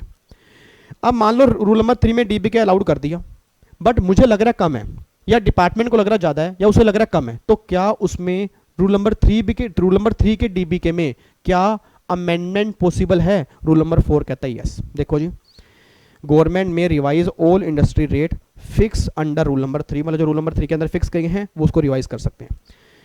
रूल नंबर 6 है ब्रांड रेट जी। ब्रांड रेट क्या लगता है जी, if all industry rate not fix for a project, मतलब अगर किसी प्रोडक्ट के लिए अगर ऑल इंडस्ट्री रेट फिक्स नहीं है, अप्लाई करो किसको, प्रिंसिपल चीफ कमिश्नर को या कमिश्नर को, with in 3 month for the fixation of special brand rate provisional dB के में बी अलाउ। इसका मतलब क्या है कि 3 महीने के अंदर अंदर गवर्नमेंट जो है ब्रांड रेट के, मतलब रूल नंबर 6 में आपको डीबी के बता देगी, और जो अगर आपको टाइम लगता है तो उस केस में क्या करोगे, प्रोविजनल डीबी के भी तुम क्लेम कर सकते हो। मतलब सिंपल सी बात ये निकल के आ रही है। सबसे पहले गवर्नमेंट क्या चेक करेगी, जल्दी बोला, रूल नंबर 3 में गवर्नमेंट क्या चेक करेगी, ऑल इंडस्ट्री रेट, मतलब इससे रिलेटेड इंडस्ट्री जो है उसका डीबी के क्या है उसके बेस पे गवर्नमेंट देगी। रूल नंबर 4 उसको रिवाइज कर देंगे। रूल नंबर 6 गवर्नमेंट ये बात कर रही है कि ब्रांड रेट का मतलब अगर ऑल इंडस्ट्री रेट जो है वो गवर्नमेंट स्पेसिफाई नहीं कर पाई, तुम कमिश्नर को एप्लीकेशन डाल दो, 3 महीने के अंदर अंदर वो बता देगा कि आपको डीबी कितना मिलना चाहिए जी। ठीक है, फिर रूल नंबर 7 जी। रूल नंबर 7 है special brand rate. Special brand rate का मतलब क्या होता है, if all industry rate is less than 80% of actual tax and duties on inputs export में अप्लाई टू प्रिंसिपल कमिश्नर और commissioner with in 3 month for the fixation of special brand rate provisional dB के में भी। इसका मतलब क्या है, इसका मतलब यह गवर्नमेंट कह रही है कि ऑल इंडस्ट्री रेट में ना गवर्नमेंट ने डीबी के डिसाइड किया, और मान लो मैंने 100 रुपए की ड्यूटी पे की थी, 100 रुपए की ड्यूटी पे की थी, गवर्नमेंट ने कहा डीबी के मिलेगा 60। एक बात सोच के बोलना, जो सामान मैं लाया, प्लीज यार बातचीत नहीं, कई बच्चे आपस में डिस्कशन कर रहे हैं, कह रहे भाई ये रूल्स हमारे उसमें सिलेबस में एप्लीकेबल हैं। सर ये जो बातें चल रही हैं अभी तक 100% बातें आपके एग्जीक्यूटिव प्रोफेशनल दोनों में है, तो बिना बात के चैट बॉक्स में बार बार मत डाला करो। और मैं कई बच्चे कल दिख रहा था, बच्चे आपस में ही चैटिंग कर रहे होते हैं, कई बच्चे, निशिकांत, साक्षी, एमी, मतलब कई बच्चे मैं देखता हूं इनका आपस में चैटिंग करने का ही काम है, मेरे को तो लग रहा है। ना ना ना ना ना, ये मत कहना कि सर हम ऐसे, मैंने कल आपको देखा है सर, मैंने कल आपको देखा, ध्यान रखना। और मैं आपको बार बार कह रहा हूं सर, अगर आप चैटिंग करोगे तो मेरे को नुकसान, थोड़ा एक बात, मुझे क्या नुकसान है भाई, अगर आप यहां पे बैठे हो, अगर आप बातें करो, मुझे क्या नुकसान है? नुकसान मेरा नहीं है सर, क्योंकि मैं अपनी क्लास यहां पे डाल चुका हूं, अब आपके ऊपर डिपेंड करता है कि आपने कैसे पढ़ना है। तो यहां पे ना फिजूल की चैट नहीं करनी चाहिए। रीजन बिंग, जो आराम से सुनना है वो सुनो। हाँ, कोई अगर मैं पूछ रहा हूं कि इसका आंसर, तो फिर आपने आंसर देना है जी। इधर सुना, मैं ध्यान से कहना क्या चाह रहा हूं जी। अब रूल नंबर 7 कह रहा है कि अगर जो ऑल इंडस्ट्री रेट डिफाइन किया, अगर वो 80% से कम है, मतलब कहना क्या चाह रहा हूं कि मैंने 100 रुपए की ड्यूटी पे की और गवर्नमेंट ने कहा 60 रुपए का डीबी के मिलेगा, मतलब ऑल इंडस्ट्री रेट में रूल नंबर 3 में गवर्नमेंट ने कहा डीबी के 60 का मिलेगा। अब क्या इसके 80% से कम है, ज्यादा है? सोच के बोलना, इसके 80% से कम है, ज्यादा? ऑब्वियसली बात है कम है। तो गवर्नमेंट कह रही है कि अगर डीबी के 80% से कम है जो तुमने टैक्स पे किए, उसके अकॉर्डिंग फिर रूल नंबर 7 में स्पेशल ब्रांड रेट में डीटी मतलब डीबी के नोटिफाइड कर देंगे। 3 महीने के अंदर अंदर कमिश्नर या चीफ कमिश्नर आपका डीबी के नोटिफाइड कर देगा जी। ठीक है, और अगर बिलेटेड एप्लीकेशन, अगर आप लेट एप्लीकेशन डालना चाहते हो, एक्सटेंशन पॉसिबल है। ACDC 3 महीने का एक्सटेंशन दे सकता है, फीस लगेगी लोअर ऑफ 1% ऑफ FOB और 1000 विच एवर इज लेस। और अगर प्रिंसिपल कमिश्नर या चीफ कमिश्नर जो है 6 महीने का एक्सटेंशन दे सकता है, मतलब लोअर ऑफ 2% ऑफ FOB और 2000, मतलब जहां 1% है वहां 2 हो गया, जहां 1000 है वहां 2000 हो गया। इतनी फीस अगर आप पे कर दोगे तो एप्लीकेशन की एक्सटेंशन पॉसिबल हो सकती है जी, बट ऑब्वियस बात आपके जेन्युइन रीजन होने चाहिए जी, ठीक है। रूल नंबर 8 वैल्यू एडिशन, ठीक है। रूल नंबर 8 वैल्यू एडिशन है, वो कह रहा है नो डीपीके, आपको डीपीके नहीं मिलेगा जी, काम ही खत्म जी, आपको डीपीके ही नहीं मिलेगा। ये कह रहे हैं कि आपको डीपीके ही नहीं मिलेगा। किस केस में नहीं मिलेगा जी? डीपीके नहीं मिलेगा एक्सपोर्ट वैल्यू ऑफ गुड्स, मतलब जो गुड्स आप एक्सपोर्ट कर रहे हो उसकी value, value of imported material used in manufacturing goods और export value does not exceed such percentage as the value of imported raw material. इसका मतलब क्या है? मतलब कमाल की बात है, इसका मतलब क्या है? गवर्नमेंट कह रही है भैया जो तुम एक्सपोर्ट कर रहे हो ना उसकी वैल्यू तुम्हारी इंपोर्ट वैल्यू से कम है। अब सोच के बोला, जो सामान मैं एक्सपोर्ट कर रहा हूं उसकी वैल्यू मेरी इंपोर्ट वैल्यू से कम है, तो गवर्नमेंट कह रही है उस केस में कोई तुम्हें डीबीके नहीं मिलेगा। एग्जीक्यूटिव वाले बच्चे खास तौर पे ध्यान दें जी, आपके एग्जाम में कंफर्म क्वेश्चन बनेगा इनमें से किस केस में डीबीके नहीं मिलेगा। पहला केस, अगर तुम्हारी एक्सपोर्ट वैल्यू, दोबारा चैट बॉक्स में लिखो जी, अगर एक्सपोर्ट वैल्यू इंपोर्ट वैल्यू से कम होगी उस केस में कोई डीबीके नहीं मिलेगा। तो पहला केस तो ये है। आगे जाके मैं एक पॉइंट और भी बताऊंगा, ये देखो जी, आपको मैं दिखाऊं, यहां पे देखना जी, नो डीबीके शैल बी अलाउड। एक तो वहां नहीं मिलेगा अगर एक्सपोर्ट वैल्यू इंपोर्ट वैल्यू से कम है। दूसरा, the market price of goods less than DBK, जो गुड्स का मार्केट प्राइस है वो डीबीके के अमाउंट से भी कम है, जो गुड्स का मार्केट प्राइस है वो डीबीके के अमाउंट से भी कम है, उस केस में डीबीके नहीं मिलेगा। और अगर तुम्हारा डीबीके 50 रुपए तक है, सोच के बोलना जी, मैंने कहा जी मैंने ना 40 रुपए की ड्यूटी पे की थी, 40 रुपए वापस लेके आओ। गवर्नमेंट करी भैया बच्चों वाली बातें मत कर, ये 40 रुपए 45 रुपए 50 रुपए, इट मीन अगर तुम्हारा डीबीके, अगर तुम्हारी ड्यूटी 50 रुपए तक होगी ना उस केस में तुम्हें कोई डीबीके नहीं मिलेगा। एक जमाने में यहाँ पे 500 रुपए की लिमिट होती थी, अब वो लिमिट आपकी 50 रुपए की है। आपको ध्यान रखना, नई लिमिट जो 50 रुपए की है, मतलब 50 रुपए की वैल्यू अगर होगी वहां तक तुम्हें कोई भी डीबीके अलाउड नहीं होगा। उसके बाद जी, no DBK if central government is the opinion that goods are likely to be smuggled, मतलब अगर गवर्नमेंट को लगता है ये गुड्स स्मगलिंग वाला है, ये गुड्स स्मगल्ड है, उस केस में तुम्हें कोई डीबीके नहीं मिलेगा। बस ये बात ध्यान दो जी। कहां कहां डीबीके नहीं मिलेगा जी? जल्दी बोलो, कहां कहां डीबीके नहीं मिलेगा? पहले केस में अगर तुम्हारी एक्सपोर्ट वैल्यू इंपोर्ट वैल्यू से कम है उस केस में डीबीके नहीं मिलेगा। हर बच्चा चैट बॉक्स में लिखेगा तो काम चलेगा जी। मैं दोबारा कह रहा हूं, नो डाउट क्वेश्चन सेक्शन में से ही बनता है, बट ऐसा पॉसिबल, मैं कोई गारंटी नहीं दे रहा कि आपका रूल्स के अंदर से बन जाए। सोच के बोल देना, वो बोल दें कि ऐसी कितनी वैल्यू है जहां तक डीबीके नहीं मिलेगा, तो याद होना चाहिए 50 रुपए। अगर वो ये बोल दें कि एक्सपोर्ट वैल्यू इंपोर्ट वैल्यू से कम है, क्या डीबीके मिलेगा? Answer is no. अगर वो ये बोल दें कि आपका मार्केट, मतलब गुड्स का मार्केट प्राइस आपके डीबीके से भी कम है, क्या डीबीके मिलेगा? Answer is no. तो जब तक हमें यही नहीं पता होगा किन किन केस में डीबीके नहीं मिलेगा, तो हम ये कैसे बताएंगे कहां मिलेगा? तो बस वो केस याद करो कि कहां डीबीके नहीं मिलेगा, उसको छोड़ के जो भी केस होंगे हर केस में आपको डीबीके मिल जाएगा जी। मैं दोबारा बोलूंगा, पहला केस कौन सा हो गया? जहां पे एक्सपोर्ट वैल्यू इंपोर्ट वैल्यू से कम होगी उस केस में डीबीके नहीं मिलेगा। दूसरा, अगर वैल्यू 50 रुपए की है उस केस में डीबीके नहीं मिलेगा। अगर स्मगल्ड गुड्स हैं उस केस में डीबीके नहीं मिलेगा। और अगर गुड्स की मार्केट प्राइस जो है अगर डीबीके की वैल्यू से कम होगी उस केस में डीबीके नहीं मिलेगा। ठीक है, जब मैं इसके एमसीक्यूज में प्रैक्टिकल क्वेश्चन आपको दिखाऊंगा आपको और क्लैरिटी होगी इसके अंदर मैं कहना क्या चाहता हूं। अभी सिर्फ प्रोविजन याद कर लो कि हाँ, इन 3 केस में, इन 4 केस में कोई भी डीबीके आपको अलाउड नहीं होगा। अब एक बार यहां पे चेक करना जी, आपकी डीबीके लेने की ना मैक्सिमम लिमिट भी है। ये देखो जी, ये है rule number 9 upper limit of DBK. ये भी एग्जीक्यूटिव वाले बच्चों के क्वेश्चन बन सकता है, प्रोफेशनल वालों के भी बन सकता है, बट एग्जीक्यूटिव वाले बच्चों में ज्यादा चांसेस हैं।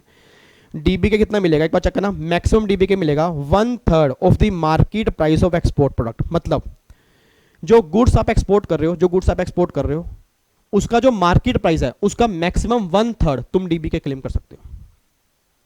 ठीक है जी, जो आपका मतलब जो आप एक्सपोर्ट कर रहे हो, गुड्स एक्सपोर्ट कर रहे हो, उसका जो मार्केट प्राइस है उसका मैक्सिमम 1/3 तक तुम डीबीके क्लेम कर सकते हो, उससे ऊपर तुम डीबीके क्लेम नहीं कर सकते। बट आपकी जानकारी के लिए बता दूं, ये प्रोविजन एप्लीकेबल तब करना जब बातें सेक्शन में नहीं आ रही। और मैंने क्या बोला, 99% बातें आपकी सेक्शन में ही कवर हो जाएंगी। आपको मैंने पहले भी कहा था, रूल्स गवर्नमेंट इसलिए बनाती है कि अगर बाई चांस तुम वहां पे कवर नहीं हो रहे तो यहाँ पे प्रोविजन बने हुए हैं। ठीक है, तो मुझे फटाफट से बोलना चाहिए कौन कौन से रूल है। रूल नंबर 3 कौन सा, बस नाम बोल दो क्या लिखा हुआ है। रूल नंबर 3 में क्या है, ऑल इंडस्ट्री रेट। दोबारा बोलो, all industry rate. Rule number 4 में क्या जी, ब्रांड रेट हो गया। नहीं, रूल नंबर 4 में क्या है, रूल नंबर 3 में चेंज कर सकते हैं जी। अगर मैं रूल नंबर 4 की बात करूंगा, रूल नंबर 4 ये बात कहता है कि रूल नंबर 3 में जो प्राइस है उसको हम क्या कर सकते हैं, रिवाइज कर सकते हैं। रूल नंबर 6 आ गया जी, ब्रांड रेट। रूल नंबर 5 नहीं है जी, रूल नंबर 5 नहीं है यहाँ पे। रूल नंबर 6 हो गया ब्रांड रेट हो गया। रूल नंबर 7 हो गया स्पेशल ब्रांड रेट हो गया जी। रूल नंबर 7 क्या हो गया? स्पेशल ब्रांड रेट हो गया। रूल नंबर 8 में लिखा हुआ वैल्यू एडिशन, कि कुछ केस में आपको डीबीके नहीं मिलेगा। किस केस में आपको डीबीके नहीं मिलेगा? अगर आपकी एक्सपोर्ट वैल्यू इंपोर्ट वैल्यू से कम है। रूल नंबर 9 अपर लिमिट कितनी है? 1/3 of the market price of export goods हो गया। और यहाँ पे सेक्शन नंबर 76 है, कुछ केस में आपको डीबीके नहीं मिलेगा अगर मार्केट वैल्यू आपकी डीबीके से कम है, अगर डीबीके 50 रुपए तक है, और अगर गुड्स स्मगल गुड्स लग रहे हैं उस केस में आपको डीबीके नहीं मिलेगा। ठीक है, अब लास्ट पॉइंट बताने जा रहा हूं जी। अब प्लीज ध्यान सुना, सिर्फ लास्ट पॉइंट है और फिर मैं क्वेश्चन लिखवाऊंगा, आपको होमवर्क दूंगा और फिर आपने घर से करके आना है। और घर का मतलब पता है? कोशिश करना अभी कर देना। क्यों? क्योंकि 10 बजे फिर हमारी दोबारा क्लास है। ठीक है, उसके बाद तो फिर हमारा कस्टम खत्म हो जाएगा। तो कोशिश करना अभी जो 15-20 मिनट का बीच में गैप मिलेगा उसमें फटाफट क्वेश्चन सोल्व करके इस वीडियो के कमेंट बॉक्स में डाल देना, मैं आंसर चेक कर लूंगा और उम्मीद करूंगा आपका सही होगा आंसर, क्योंकि क्वेश्चन सिंपल ही होगा, ज्यादा मुश्किल क्वेश्चन इसमें से कभी बने नहीं है, सिंपल ही बने हैं जी। अब सुना, बस लास्ट कॉन्सेप्ट बताने जा रहा हूं जी। Section number 75 capital A. अब ये 75 कैपिटल ए है क्या? That is interest on drawback. इसका मतलब क्या है? सर आज मैं दिखा दूंगा गवर्नमेंट कितनी नाइंसाफी करती है। सीधे होके बैठो, बिल्कुल सीधे होके, मतलब हद हो गई बिल्कुल ही। सोने के लिए आते हो, सोने के लिए, रात को नहीं सोते, सो जाया करो।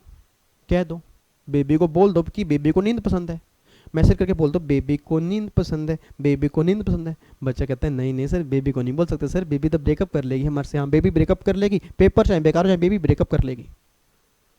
मतलब क्लास में बैठे बैठे बच्चा सो रहा है, बैठे बैठे बच्चा सो रहा है। आपको मैंने पहले भी कहा था सर फ्री में कुछ नहीं मिलता, अटेंशन चाहिए होती है, और अगर आप अटेंशन नहीं दोगे तो फ्री की क्लास का फायदा क्या है?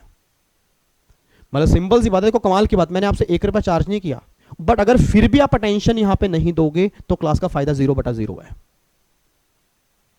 और कस्टम की क्लास का तो सर मैंने कुछ चार्ज नहीं किया ना। चलो मैंने तो बाकी जीएसटी की रिवीजन क्लास डाली है, इनकम टैक्स की रिवीजन क्लास डाली है, वो रेगुलर बैच की नहीं डाली क्योंकि रेगुलर बैच अलग है, बट कस्टम की तो मैंने पूरी क्लास डाल दी ऑलमोस्ट। तो उसके बावजूद भी अगर आप सही ढंग से नहीं सुनोगे और अगर सही ढंग से नहीं पढ़ोगे, बताओ मैं क्या करूंगा? ये कई नालायक बच्चे हैं, भगवान विष्णु का अवतार बन के बैठ जाते हैं, मुझे समझ नहीं आता क्या चक्कर है इनका। मतलब इस तरह से बैठते हैं नालायक बच्चे। इधर देखो ध्यान से, बस लास्ट पोजीशन है, लास्ट, फिर छुट्टी कर रहा हूं। इधर सुना ध्यान से, मैं कहना क्या चाह रहा हूं। सर एक बात मैंने सोच के बताना, मैंने बाहर से सामान परचेस किया, मैंने बाहर से मान लो सामान परचेस किया, लेट्स टेक एन एग्जांपल, ये बोतल परचेस की, मतलब बोतल इंपोर्ट की। इस बोतल पर ना मैंने 100 रुपए की इंपोर्ट ड्यूटी पे की थी। एज सच मैंने ऐसे के ऐसे ही ये बोतल एक्सपोर्ट कर दी। कितना डीबी के मिलेगा? 98 मिलेगा, ये कोई दिक्कत तो नहीं है। अब जब मुझे 98 रुपीज डीबी के मिलेगा, गवर्नमेंट ने मुझे डीबी के देने से मना कर दिया। बच्चा कहता है सर डीबी के कितने टाइम मिल जाना चाहिए? जब आप क्लेम की एप्लीकेशन डाल दोगे, मतलब आप एप्लीकेशन डाल दोगे कि मेरा इतना डीबी के बनता है, उसके 1 महीने के अंदर अंदर आपको डीबी के मिल जाना चाहिए। मैं दोबारा बोल रहा हूं जी, अगर कोई पर्सन डीबी के क्लेम की एप्लीकेशन डाल देगा, उसके 1 मंथ में उसके डीबी के उसके अकाउंट में आ जाना चाहिए। सर अगर 1 महीने से डिले हो गया, सर मेरा क्वेश्चन ये है, अगर मान लो गवर्नमेंट ने 1 महीने से भी डिले कर दिया, गवर्नमेंट कह रही 1 महीने से ऊपर लगा दिया, मतलब 1.5 महीना लगा दिया, तो फिर जितना टाइम डिले किया होगा गवर्नमेंट तुम्हें इंटरेस्ट पे करेगी 6% पर एनम। मतलब कहना क्या चाह रहा हूं कि अगर गवर्नमेंट ने मुझे पेमेंट करने में डिले कर दिया तो गवर्नमेंट इंटरेस्ट देगी 6% पर एनम। सर बट अगर मान लो आपने डीबी के गलत क्लेम किया, झूठ मूठ क्लेम किया, झूठा क्लेम किया, उस केस में क्या होगा? तो क्या जो आपने गलत क्लेम किया होगा तो क्या वो पैसा आपको लौटाना नहीं पड़ेगा? यस लौटाना पड़ेगा। और अगर मैं सही टाइम पे पैसा नहीं लौटाऊंगा तो कमाल की बात देखो सर, जब इंटरेस्ट गवर्नमेंट के देने की बात है 6% पर एनम, अब गवर्नमेंट बोलेगी तुम्हें देना पड़ेगा यहां पे 15% पर एनम। देखो जी 15% पर एनम, मतलब कमाल की बात देखो जी, जब गवर्नमेंट के इंटरेस्ट देने की बारी आई तो 6% पर एनम, जब गवर्नमेंट के इंटरेस्ट लेने की बारी आई तो 15% पर एनम। कमाल की बात देख लो, इधर देखो ध्यान से क्या लिखा हुआ है। If DBK not paid within 1 month of submission of claim, then interest 6% per annum shall be paid from the expiry of 1 month till the date of payment. Or if DBK not paid within 2 months, then department will charge interest at that 15% per annum from the date of payment till the date of recovery, मतलब जब तक department recovery नहीं करेगा तब तक 15% per annum को interest देना पड़ेगा जी। तो आपके एग्जाम में क्वेश्चन बन सकता है जी, प्रोफेशनल एग्जीक्यूटिव दोनों के एग्जाम में, कि डीबी के वाले केस में इंटरेस्ट का ट्रीटमेंट क्या होगा जी। तो बस ये बात ध्यान देना जी। मैं दोबारा बोलूंगा लास्ट टाइम, अगर मेरा डीबी के बनता है, अगर गवर्नमेंट ने देने में डिले किया, गवर्नमेंट ने डिले किया, अभी अपनी बात नहीं कर रहा, अगर गवर्नमेंट ने डिले किया, कितने महीने, 1 महीने, मतलब जब एप्लीकेशन, मतलब क्लेम की एप्लीकेशन हुई उसके 1 महीने में डीबी के मिलना चाहिए, बट मुझे 1 महीने में डीबी के नहीं मिला, तो गवर्नमेंट कह रही है फिर गवर्नमेंट तुम्हें इंटरेस्ट देगी 6% पर एनम। बट अगर तूने डीबी के रोंगली अवेल कर लिया, तेरा डीबी के बनता नहीं था फिर भी अवेल कर लिया, तुझे वापस लौटाना पड़ेगा। 2 महीने का टाइम है, 2 महीने में कर देगा कोई इंटरेस्ट नहीं, अगर नहीं करेगा तो फिर 15% पर एनम इंटरेस्ट का भुगतान करना पड़ेगा। बस ये ध्यान रखना चाहिए। तो कमाल की बात देखो जी, सिंपल सी बात ये निकल के आ रही है कि जब गवर्नमेंट हमें इंटरेस्ट देने की बात करेगी तो 6% की बात करेगी, और जब गवर्नमेंट इंटरेस्ट लेने की बात करेगी तो फिर गवर्नमेंट बात करेगी 15% पर एनम की। बस ये बात ध्यान देना चाहिए, ठीक है। तो ये हमारा सेक्शन नंबर 75A था कि इंटरेस्ट क्या होगा डीबी के वाले केस में जी, ठीक है। तो ये हमारे प्रोविजन थे जी। एक तो देखो जी 74 हमने किया, 75 मैन्युफैक्चरिंग वो डिफरेंस वाला हमने किया जी, ठीक है जी। उसके बाद 76 हमने किया, कुछ केस में डीबी के नहीं मिलेगा, प्रोहिबिशन 50 रुपए तक हो, स्मगलिंग वाला गुड्स हो, अगर आपकी एक्सपोर्ट वैल्यू मतलब मार्केट प्राइस, अगर मार्केट प्राइस जो है अगर आपका डीबी के से कम हो उस केस में डीबी के नहीं मिलेगा, ठीक है। फिर हमने किए rule number 3 all industry rate, rule number 4 हमारा क्या हो गया, रूल नंबर 3 में रिवीजन वाला हो गया, रूल नंबर 6 आपका हो गया ब्रांड रेट, रूल नंबर 7 क्या हो गया, स्पेशल ब्रांड रेट हो गया, रूल नंबर 8 हमारा हो गया वैल्यू एडिशन की, कहाँ पे डीबी के नहीं मिलेगा अगर एक्सपोर्ट वैल्यू इंपोर्ट वैल्यू से कम हो, रूल नंबर 9 हो गया upper limit 1/3 of market price of exported goods, ये आपका अपर लिमिट हो गया जी। फिर नॉर्मल बात करो जहां से मेन क्वेश्चन बनेगा, क्वेश्चन मेन कहां से बनेगा, 74(1) 74(2) इस डायग्राम से बनेगा जी, इस डायग्राम से बनेगा।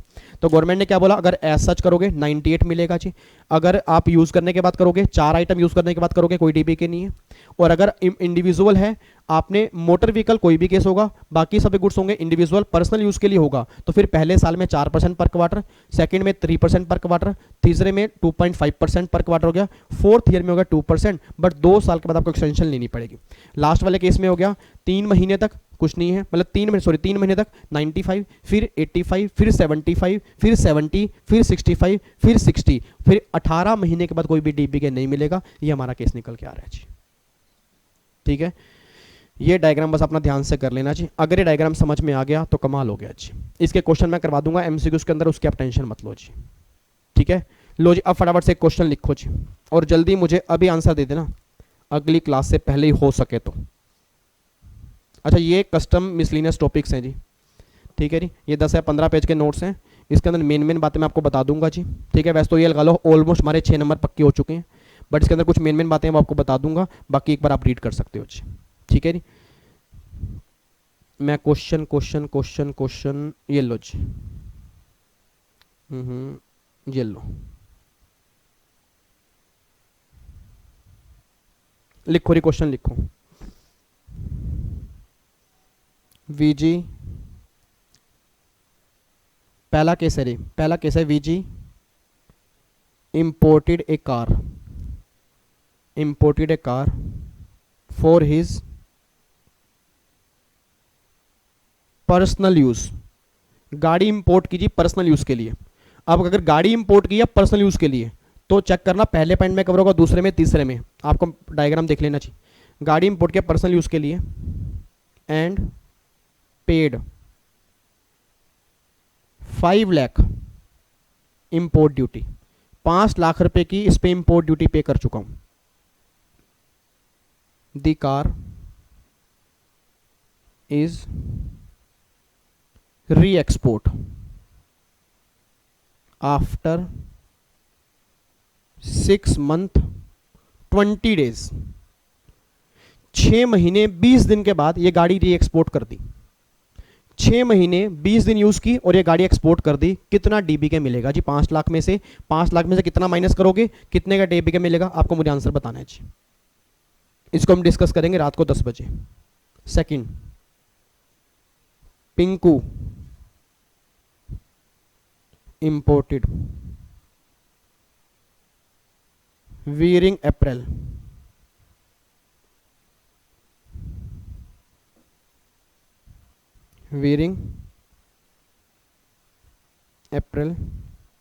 एंड पेड, पहनने के कपड़े इंपोर्ट किए हैं, and paid 50,000 as import duty. 50,000 रुपये की इंपोर्ट ड्यूटी पे की है इस पे। शी यूज्ड 10 days, शी नहीं ही लिख लो यहाँ पे, पिंकू वैसे नाम दोनों का ही हो सकता है बट कोई बात नहीं। He use 10 days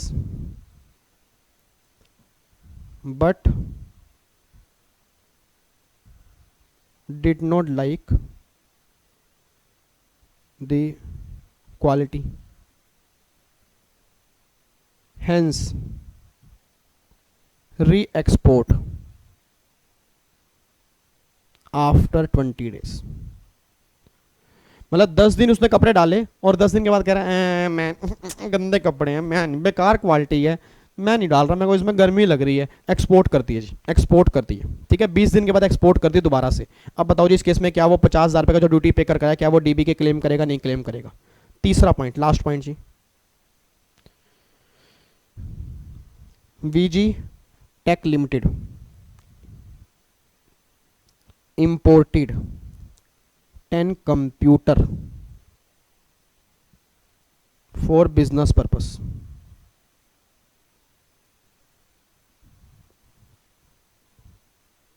and paid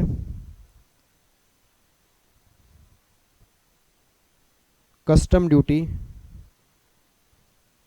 50 lakh, 50 lakh रुपए की कस्टम ड्यूटी पे कीजिए। 50 लाख रुपए कस्टम ड्यूटी पे की, and VG tech limited re export all the computer without being any use,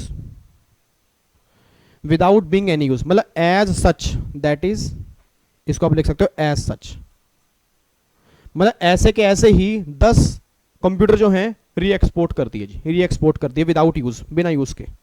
आपको इन तीनों केस में बताना है कितनी ड्यूटी मिलेगी जी। चलो एक पॉइंट और लिखो, पॉइंट नंबर 4 भी लिख लो, पॉइंट नंबर 4 भी लिख लो। XYZ limited imported furniture for business purpose, BP का मतलब बिजनेस पर्पस जी।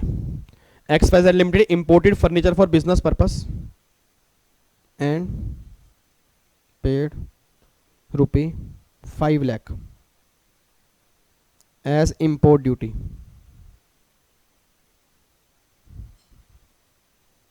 after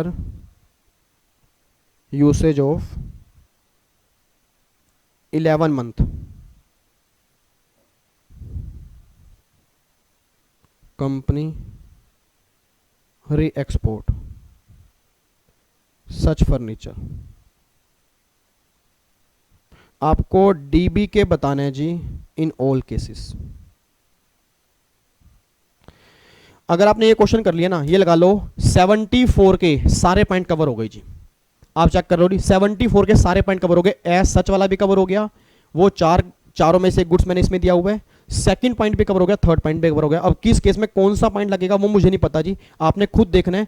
मैं दोबारा क्वेश्चन बोल देता हूँ नहीं, XYZ limited imported furniture for business purpose and paid 5 lakh as import duty after usage of 11 month. दोबारा बोल रहा हूँ 11 month company re export such furniture, company ने री एक्सपोर्ट कर दिया फर्नीचर को, डीबी के बताना है, ठीक है। ऊपर वाले केस में 10 कंप्यूटर लिए थे जी, 10 कंप्यूटर को बिना यूज किए एज सच ही री एक्सपोर्ट कर दिया। उस केस में क्या होगा, वहां पे मैंने 50 लाख रुपए की, ये 50 लाख है जी, 50 लाख रुपए की मैंने यहाँ पे कस्टम ड्यूटी पे की थी। ऊपर वाले केस में पहनने वाले कपड़े लिए, 10 दिन यूज किया, फिर 20 दिन के बाद एक्सपोर्ट कर दिए। और पहले वाले केस में मैंने गाड़ी ली थी और गाड़ी को मैंने 6 महीने 20 दिन यूज किया है और फिर मैंने गाड़ी एक्सपोर्ट कर दी है। आपका ट्रीटमेंट क्या होगा बताना। ये 4 केस आपके सामने है, बस ये 4 केस अगर आप सोल्व कर दोगे तो ये लगा लो डीबी के वाले पॉइंट हमारे कंप्लीट हो जाएंगे जी, ठीक है। अब नोट्स आपके पास है, एक बार पहले गो थ्रू कर लेना, फटाफट क्वेश्चन सोल्व करना और मुझे फटाफट चैट बॉक्स में अभी लिख के बता देना, कमेंट बॉक्स में वीडियो खत्म होने के बाद, ताकि जब हम 10 बजे रात को मिले तो फिर मैं आपके आंसर बताऊं जी, ठीक है। और फाइनली 10 बजे आज हम कस्टम पूरा पैकअप कर देंगे। एग्जीक्यूटिव वाले बच्चे निश्चिंत हो जाएं, इसके बाद सिंगल लाइन भी कस्टम की नहीं पढ़नी, बस हाँ जो नोट्स मैंने आपको दिए एक बार वो जरूर पढ़नी है जी।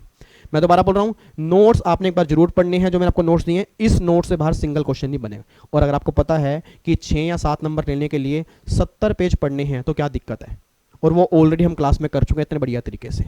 तो क्या 70 पेज नहीं पढ़ सकते? अगर आप 70 पेज घर के अंदर बैठ के, मैं कह रहा हूँ 2 से 3 बार पढ़ लोगे ना, आपके 6-7 नंबर पक्के हो जाएंगे।